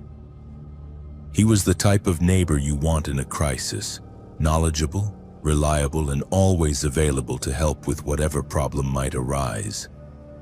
Emma appreciated having someone nearby who could assist her during the day when I was sleeping after my overnight shifts. The first month in our new home was exactly what we had hoped for when we decided to move to the suburbs. Emma established a routine with Lily that allowed both of them to thrive, and I felt confident leaving for work each evening knowing they were safe in a neighborhood where people looked out for one another. Richard was particularly attentive, often checking in with Emma to make sure she had everything she needed. Emma mentioned how helpful Richard had become during our second month in the house. He would appear at just the right moments when she was struggling with groceries or when Lily was having a particularly difficult day. He seemed to have an uncanny ability to anticipate when Emma might need assistance, always showing up with offers to help that were exactly what she required. "He is almost like he has been watching us," Emma said one evening while I was getting ready for work. "Not in a creepy way, just really attentive to our schedule and what we might need help with." Yesterday, he knocked on the door right when Lily started crying, and he had this baby formula that he said he had, bought by mistake when he was shopping for his nephew. I was grateful to have such a considerate neighbor, especially given the demands of my work schedule. Night shifts meant I slept during the day when Emma was alone with Lily, and knowing that Richard was nearby provided peace of mind that allowed me to rest without constantly worrying about their safety. But Richard's helpfulness began to seem excessive during our third month in the neighborhood. Emma mentioned that he was stopping by almost daily, always with some reason that seemed plausible but felt increasingly unnecessary. He would bring mail that had been delivered to his address by mistake, offer to take out our trash if he noticed we had forgotten, or knock on the door to inform us about neighborhood association meetings or maintenance schedules. More concerning was Richard's detailed knowledge of our daily routine. He knew exactly when I left for work and when I returned in the morning. He was aware of Emma's schedule with Lily, including when she typically went for walks, when she did laundry, and when she usually prepared meals. His conversations were filled with references to activities he should not have been able to observe from his own property. He mentioned that Lily woke up crying around 3 in the morning last Tuesday, Emma told me during our 4th month in the house. But there is no way he could have heard her from his house, and I did not tell him about it. It makes me wonder if he is somehow listening to what happens inside our house. I decided to pay more attention to Richard's behavior and started documenting the timing of his visits and the information he seemed to possess about our family life. What I discovered was disturbing. Richard's interactions with Emma followed patterns that suggested he was monitoring our activities far more closely than any normal neighbor would. He would appear within minutes of my departure for work, as if he had been watching for my car to leave the driveway. His offers of help were always perfectly timed to Emma's needs, suggesting he was aware of her struggles before she had mentioned them to anyone. Most concerning, his casual comments about our activities included details that could only have been obtained through direct observation of our private moments. During my 5th month of night shifts, I decided to test my suspicions by varying my schedule without informing anyone in the neighborhood. Instead of leaving for work at my usual time, I would park my car around the corner and return to the house through the backyard. positioning myself where I could observe Richard's behavior without being seen. The results confirmed my worst fears. Within 20 minutes of my apparent departure, Richard would emerge from his house and position himself where he could observe our front door and windows. He would spend hours in his backyard or garage, always maintaining a clear line of sight to our house, occasionally using what appeared to be binoculars or a telescope to get a closer look at our windows. More disturbing was what I observed when Emma took Lily for walks around the neighborhood. Richard would follow at a distance, ducking behind trees or parked cars, maintaining visual contact while staying far enough away that Emma would not notice his presence. He was not simply being protective, he was conducting systematic surveillance of my wife and daughter. I confronted Richard directly after documenting several weeks of this behavior. I approached him in his driveway one evening before leaving for work and asked him about his unusual interest in my family's activities. His response was both defensive and revealing. "I am just being neighborly," he insisted, but his eyes would not meet mine. "Emma is alone during the day with a new baby, and I want to make sure she is safe. There have been break-ins in other neighborhoods, and I think it is important for neighbors to look out for each other." When I mentioned specific instances of his surveillance behavior, Richard became agitated and claimed I was being paranoid and ungrateful. He accused me of being an irresponsible husband and father for working night shifts and leaving my family unprotected. His anger seemed disproportionate to our conversation, and I realized that Richard's interest in my family was more personal and possessive than I had initially understood. The situation escalated dramatically the following week when I returned home early from work due to a power outage at the airport. Instead of entering through the front door, I came through the backyard and was shocked to discover Richard inside my house. He was sitting in my living room holding Lily and feeding her a bottle, while Emma was nowhere to be seen. Richard was wearing my clothes, my favorite sweater, my jeans, even my house slippers.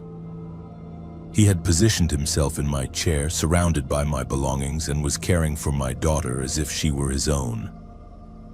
When he saw me standing in the doorway, he did not show surprise or guilt, but rather annoyance that I had interrupted what he clearly considered a normal activity.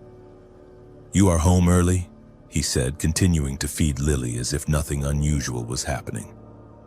Emma was tired, so I told her to take a nap while I watched the baby. Lily and I were just getting to know each other better. I demanded to know where Emma was and how he had gotten into my house. Richard explained that Emma had given him a spare key weeks ago so he could help with emergencies, and that she had asked him to babysit while she rested. When I found Emma, she was unconscious in our bedroom, and I could not wake her despite my attempts. I called 911 immediately, and paramedics determined that Emma had been drugged with a powerful sedative that had been dissolved in her coffee. While she was treated at the hospital, police searched Richard's house and found evidence of extensive surveillance equipment, including cameras that had been positioned to monitor our home's interior, recording devices that had captured our private conversations, and detailed logs documenting our daily activities going back months. Most disturbing was Richard's collection of personal items he had stolen from our house. Emma's clothing, my work uniforms, photographs of our family, and even some of Lily's toys and blankets. He had created what could only be described as a shrine in his bedroom, with our belongings arranged around photographs of himself holding Lily and wearing my clothes. The police investigation revealed that Richard had been planning what he called family integration for several months. His goal was to gradually replace me in Emma's life by positioning himself as the more reliable and available father figure, eventually convincing her that she would be better off with him than with a husband who worked night shifts and was frequently absent from home. Richard's plan involved drugging Emma during my work hours and caring for Lily himself, creating a false sense of dependency and gratitude that he hoped would develop into romantic feelings.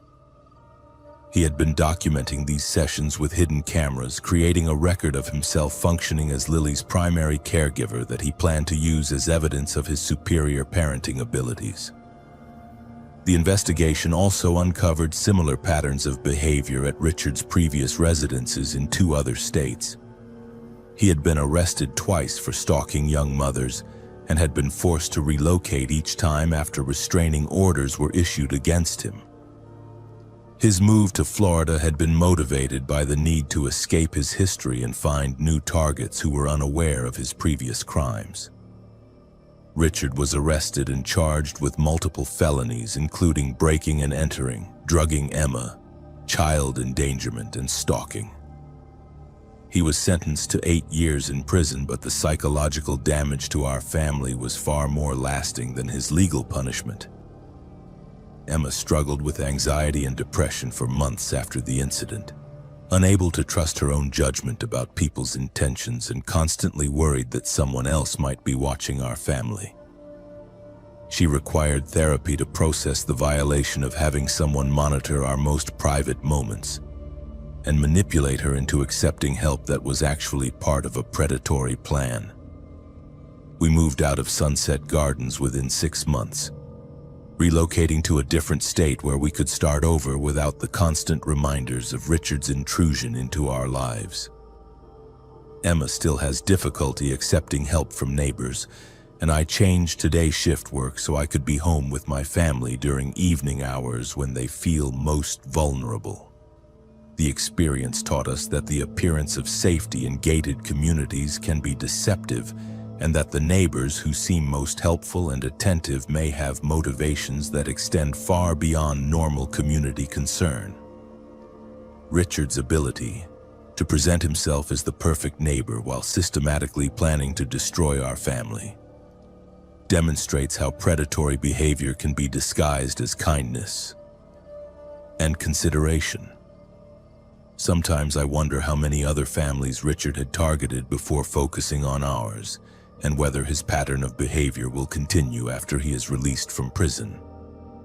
The knowledge that someone can study your life so carefully and infiltrate your daily routine so completely creates a lasting sense of vulnerability that makes it difficult to trust anyone who shows unusual interest in your family's well-being. My name is Amelia, and I was 24 when I rented the studio space on the 3rd floor of the converted church in Beacon, New York. After finishing my MFA in painting, I needed an affordable place to work on my art while I applied for gallery representation and teaching positions. The building had been renovated into artist studios and apartments, but the rent was surprisingly cheap for the Hudson Valley area, which should have been my first warning that something was wrong.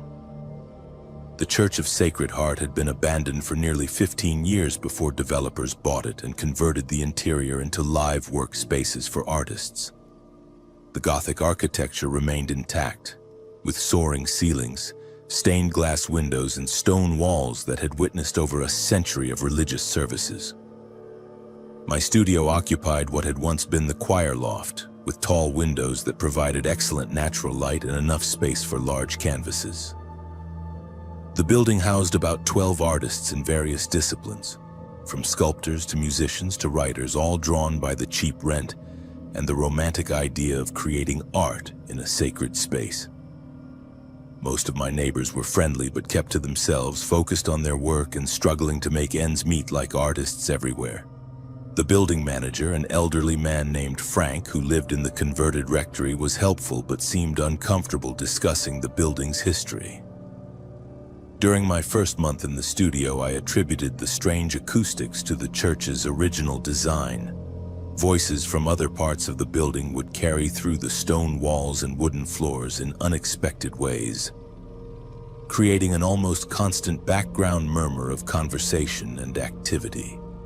The Gothic architecture amplified and distorted sounds, making it difficult to determine where voices were coming from or whether they were coming from current residents or from outside the building.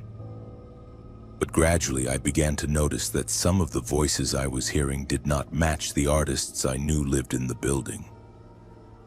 Late at night, when the studios should have been empty, I would hear what sounded like a large group of people singing in harmony, their voices echoing through the stone walls with the resonance of a full choir.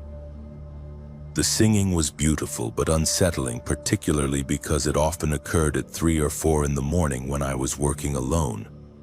The songs were hymns I recognized from my childhood, traditional Christian melodies that would have been appropriate for the building's original purpose.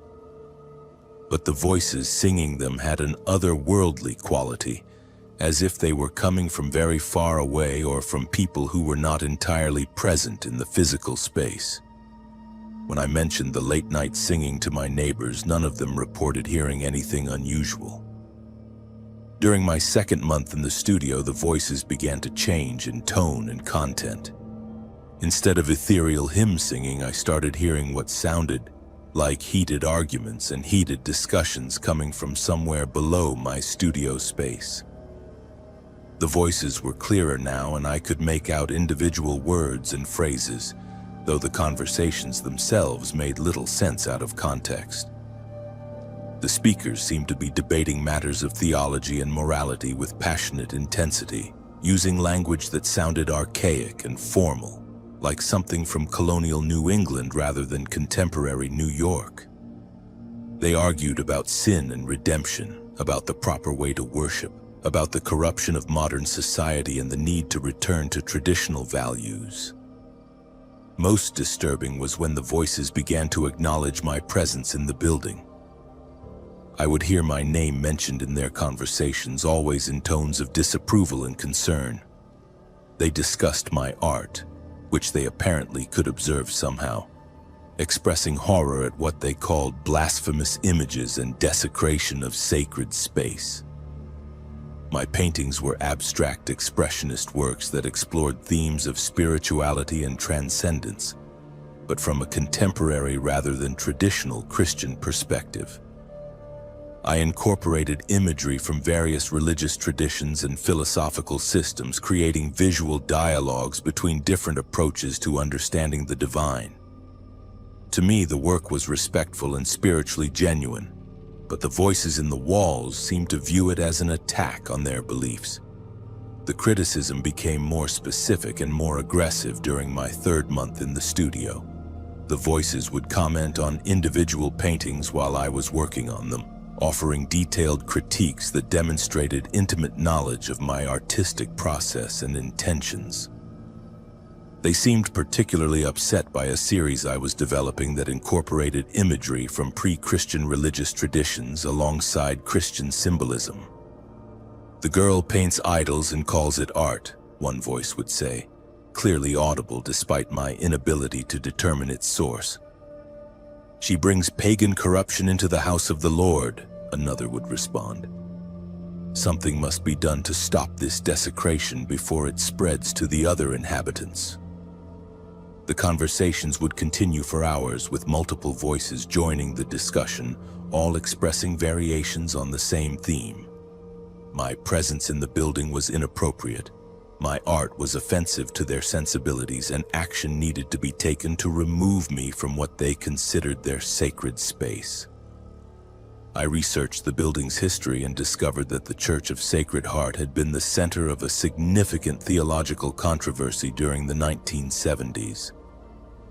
The congregation had split over questions of modernization and social justice, with conservative members accusing the progressive faction of abandoning traditional Christian values. The conflict had become so bitter that the church ultimately closed rather than continue operating with a divided congregation. Several former parishioners had died during the final years of the controversy, including the elderly organist who had led the choir for over 50 years and 2 deacons who had been particularly vocal in their opposition to the church's liberal direction. The building had remained empty for decades, with several attempts at renovation failing due to unexplained problems and accidents that drove away contractors and potential buyers. During my 4th month in the studio, the voices began to manifest in ways that went beyond simple auditory phenomena. I would arrive at my studio to find my paintings rearranged or turned to face the wall, as if someone was trying to prevent them from being displayed. Paint tubes would be opened and their contents spilled across my work surfaces, always in patterns that suggested deliberate vandalism rather than accidental damage. Most disturbing was when I discovered that someone had been altering my paintings during the night. Fine details would be changed in ways that modified the meaning of the images, often adding traditional Christian symbols or removing elements that incorporated non-Christian imagery. The changes were executed with skill and artistic understanding, suggesting that whoever was making them had significant knowledge of painting techniques. When I installed security cameras in my studio to document these incidents, the footage revealed nothing unusual during the times when the vandalism occurred. The cameras would record normally throughout the night, showing my empty studio with no signs of intrusion.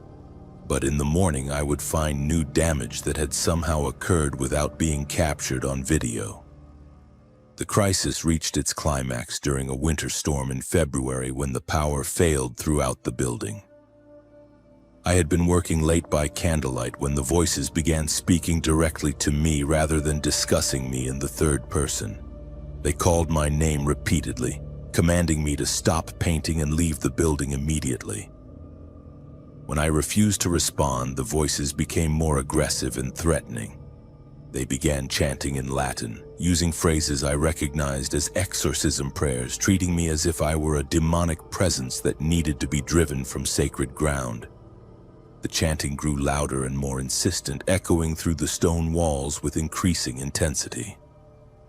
As the chanting reached a crescendo, I felt a presence enter my studio. The temperature dropped dramatically, and I could see my breath in the candlelight.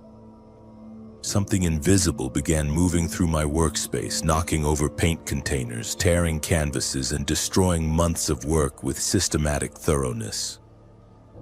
I tried to flee, but found that I could not move my body according to my conscious will. Something was controlling my actions, forcing me to pick up matches and begin setting fire to my remaining paintings. I watched in horror as my hands, moving without my direction, systematically destroyed everything I had created during my time in the building. The fire spread quickly, threatening to engulf the entire studio and potentially the whole building. Only the arrival of the fire department, summoned by neighbors who saw smoke, prevented a complete disaster. When the firefighters found me, I was standing in the center of the burning studio, apparently unharmed but completely unresponsive to their attempts to communicate with me. I spent 3 days in the hospital being treated for smoke inhalation and what doctors described as a dissociative episode brought on by stress and isolation. When I was released, I discovered that my studio had been completely destroyed, along with all my artwork and supplies. The building management offered to relocate me to a different studio, but I declined and moved out immediately. The investigation into the fire concluded that it had been caused by unattended candles, a finding I did not dispute despite knowing that the candles had not been the true source of the flames. The insurance settlement covered my financial losses but could not compensate for the psychological trauma of having my body controlled by an external force. I moved back to the city and eventually returned to painting, but I avoid religious imagery entirely now and refuse to work in any building with a sacred history. The experience in the converted church convinced me that some places retain the spiritual energy of their original purpose in ways that can be hostile to activities they perceive as inappropriate or disrespectful. Other artists who lived in the building after my departure reported similar experiences with voices, vandalism, and inexplicable incidents. The building was sold again within 2 years and converted into luxury condominiums, with all traces of its religious architecture removed during the renovation. I sometimes wonder if eliminating the physical reminders of the building's sacred past also eliminated the spiritual presences that had made it uninhabitable for artists. The voices I heard in that building were not hallucinations or psychological symptoms. but the genuine spiritual presence of people who had been so devoted to their religious beliefs that death had not ended their commitment to protecting what they considered sacred space. Their opposition to my art was not personal malice, but sincere religious conviction that transcended the normal boundaries between the living and the dead. I still dream about that night when something else controlled my actions, forcing me to destroy my own work in service of beliefs I did not share.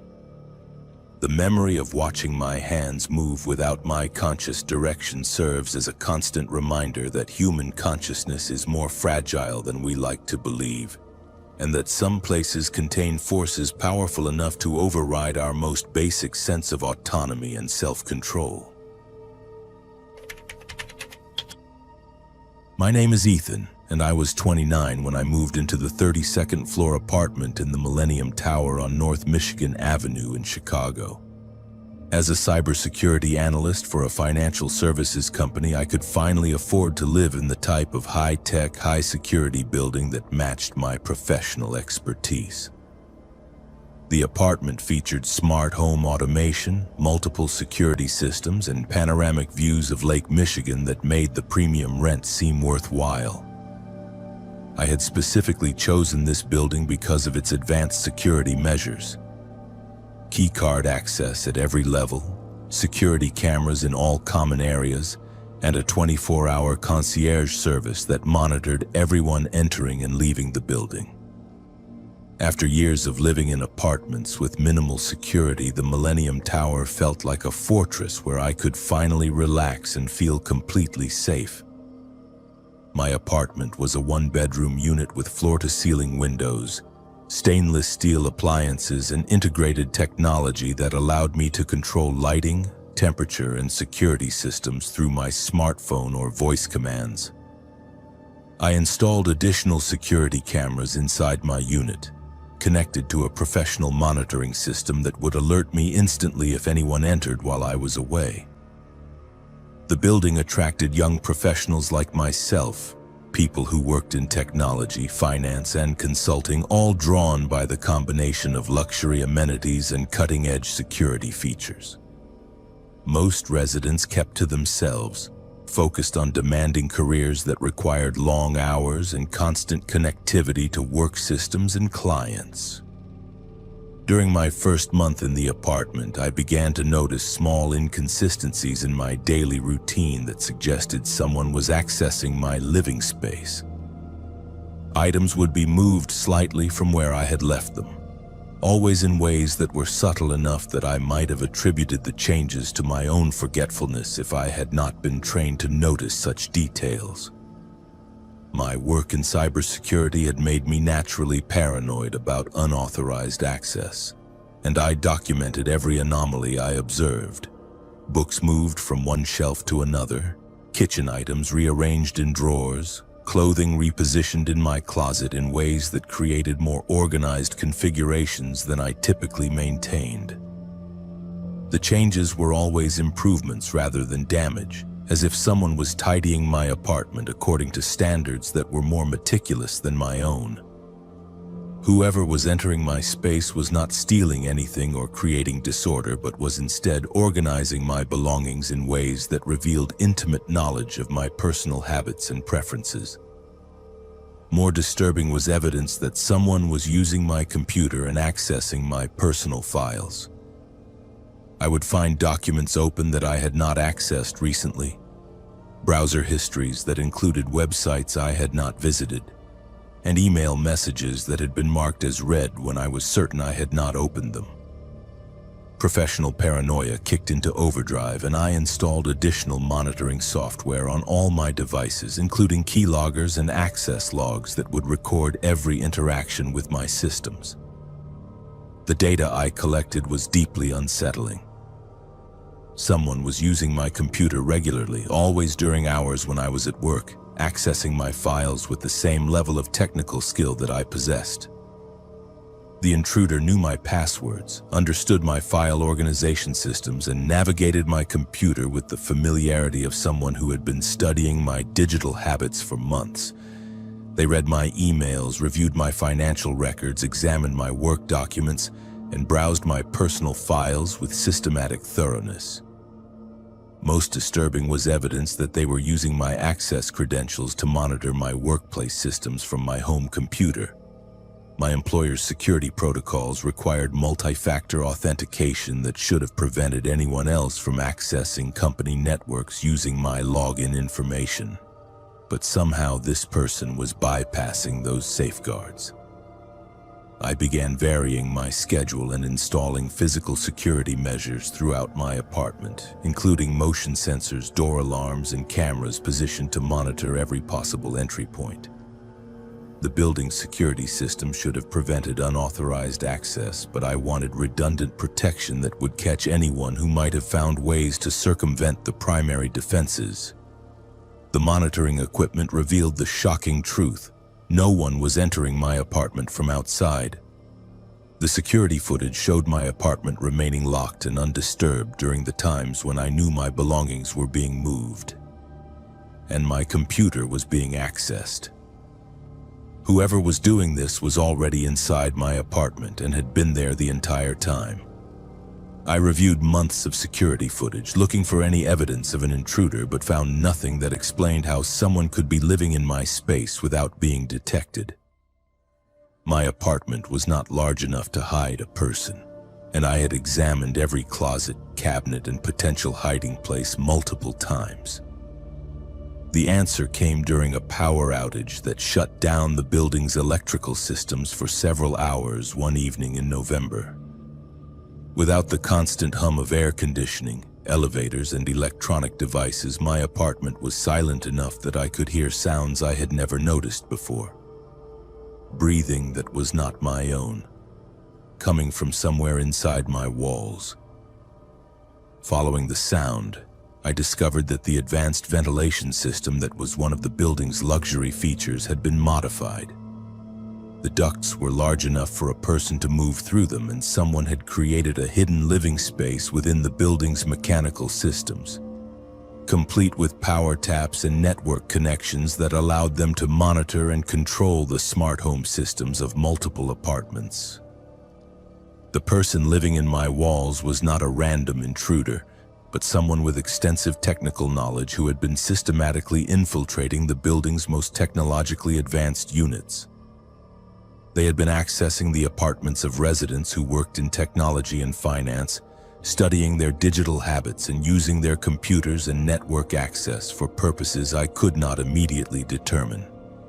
When I confronted the building management with evidence of this elaborate intrusion, they initially dismissed my concerns as paranoia. But when I provided detailed documentation of the unauthorized network access and the modifications to the ventilation system, they agreed to investigate.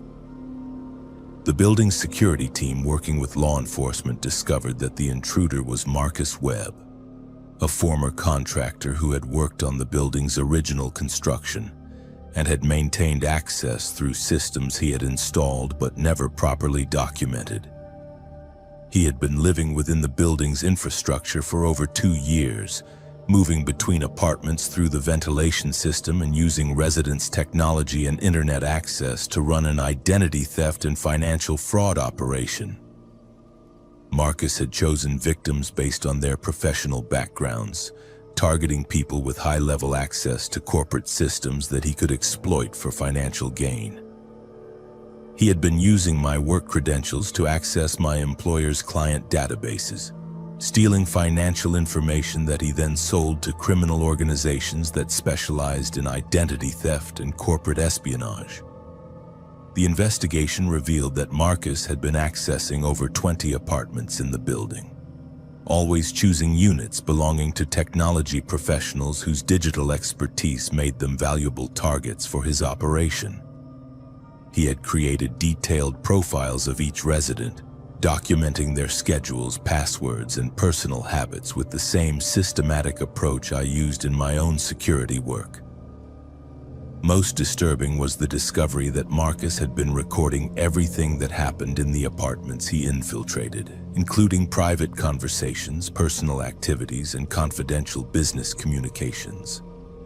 He had accumulated thousands of hours of footage and audio recordings that he used both for blackmail purposes and to gather intelligence about his victims' professional and personal vulnerabilities. The legal consequences extended far beyond simple breaking and entering. Marcus was charged with multiple felonies, including identity theft, corporate espionage, computer fraud, and invasion of privacy. My employer launched an internal investigation to determine what confidential information had been compromised through my systems, and I faced professional consequences despite being a victim rather than a willing participant in the data breach. The building implemented extensive security upgrades, including complete replacement of the ventilation system and installation of additional monitoring equipment throughout mechanical areas. But the psychological damage to residents was more difficult to address. The knowledge that someone had been living within the building's walls, watching and recording our most private moments, created a lasting sense of violation that no security upgrade could eliminate. I moved out of Millennium Tower within 3 months of Marcus's arrest. Despite the improved security measures, I could not overcome the knowledge that my home had never actually been private, that every conversation, every activity, every moment of what I had believed to be solitude had been observed and recorded by someone whose technical skills matched my own. The irony was not lost on me that my expertise in cybersecurity had been completely useless against an intruder who understood technology as well as I did. Marcus had used my own tools against me, turning the smart home systems I had trusted into surveillance equipment that allowed him to monitor every aspect of my life. I now live in an older building with minimal technology integration, preferring the inconvenience of manual systems to the vulnerability that comes with automated security. I check my apartment for hidden cameras and recording devices regularly, and I never discuss work-related matters or personal information when I am at home. The experience taught me that privacy is largely an illusion in modern urban environments, where the same technology that promises security and convenience can be exploited by people with sufficient knowledge and access. Someone with the right skills can turn any smart home into a surveillance system, any connected device into a monitoring tool, any security measure into a vulnerability that can be exploited for criminal purposes.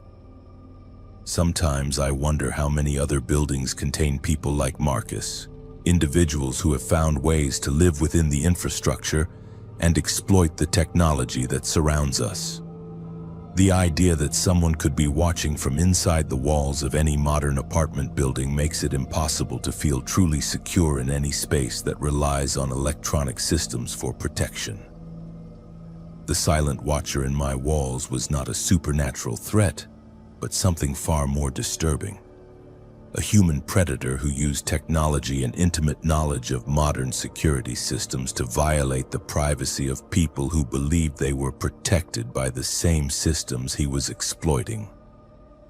That kind of invasion feels more permanent and more threatening than any ghost story because it reveals vulnerabilities in the infrastructure we depend on for basic safety and security.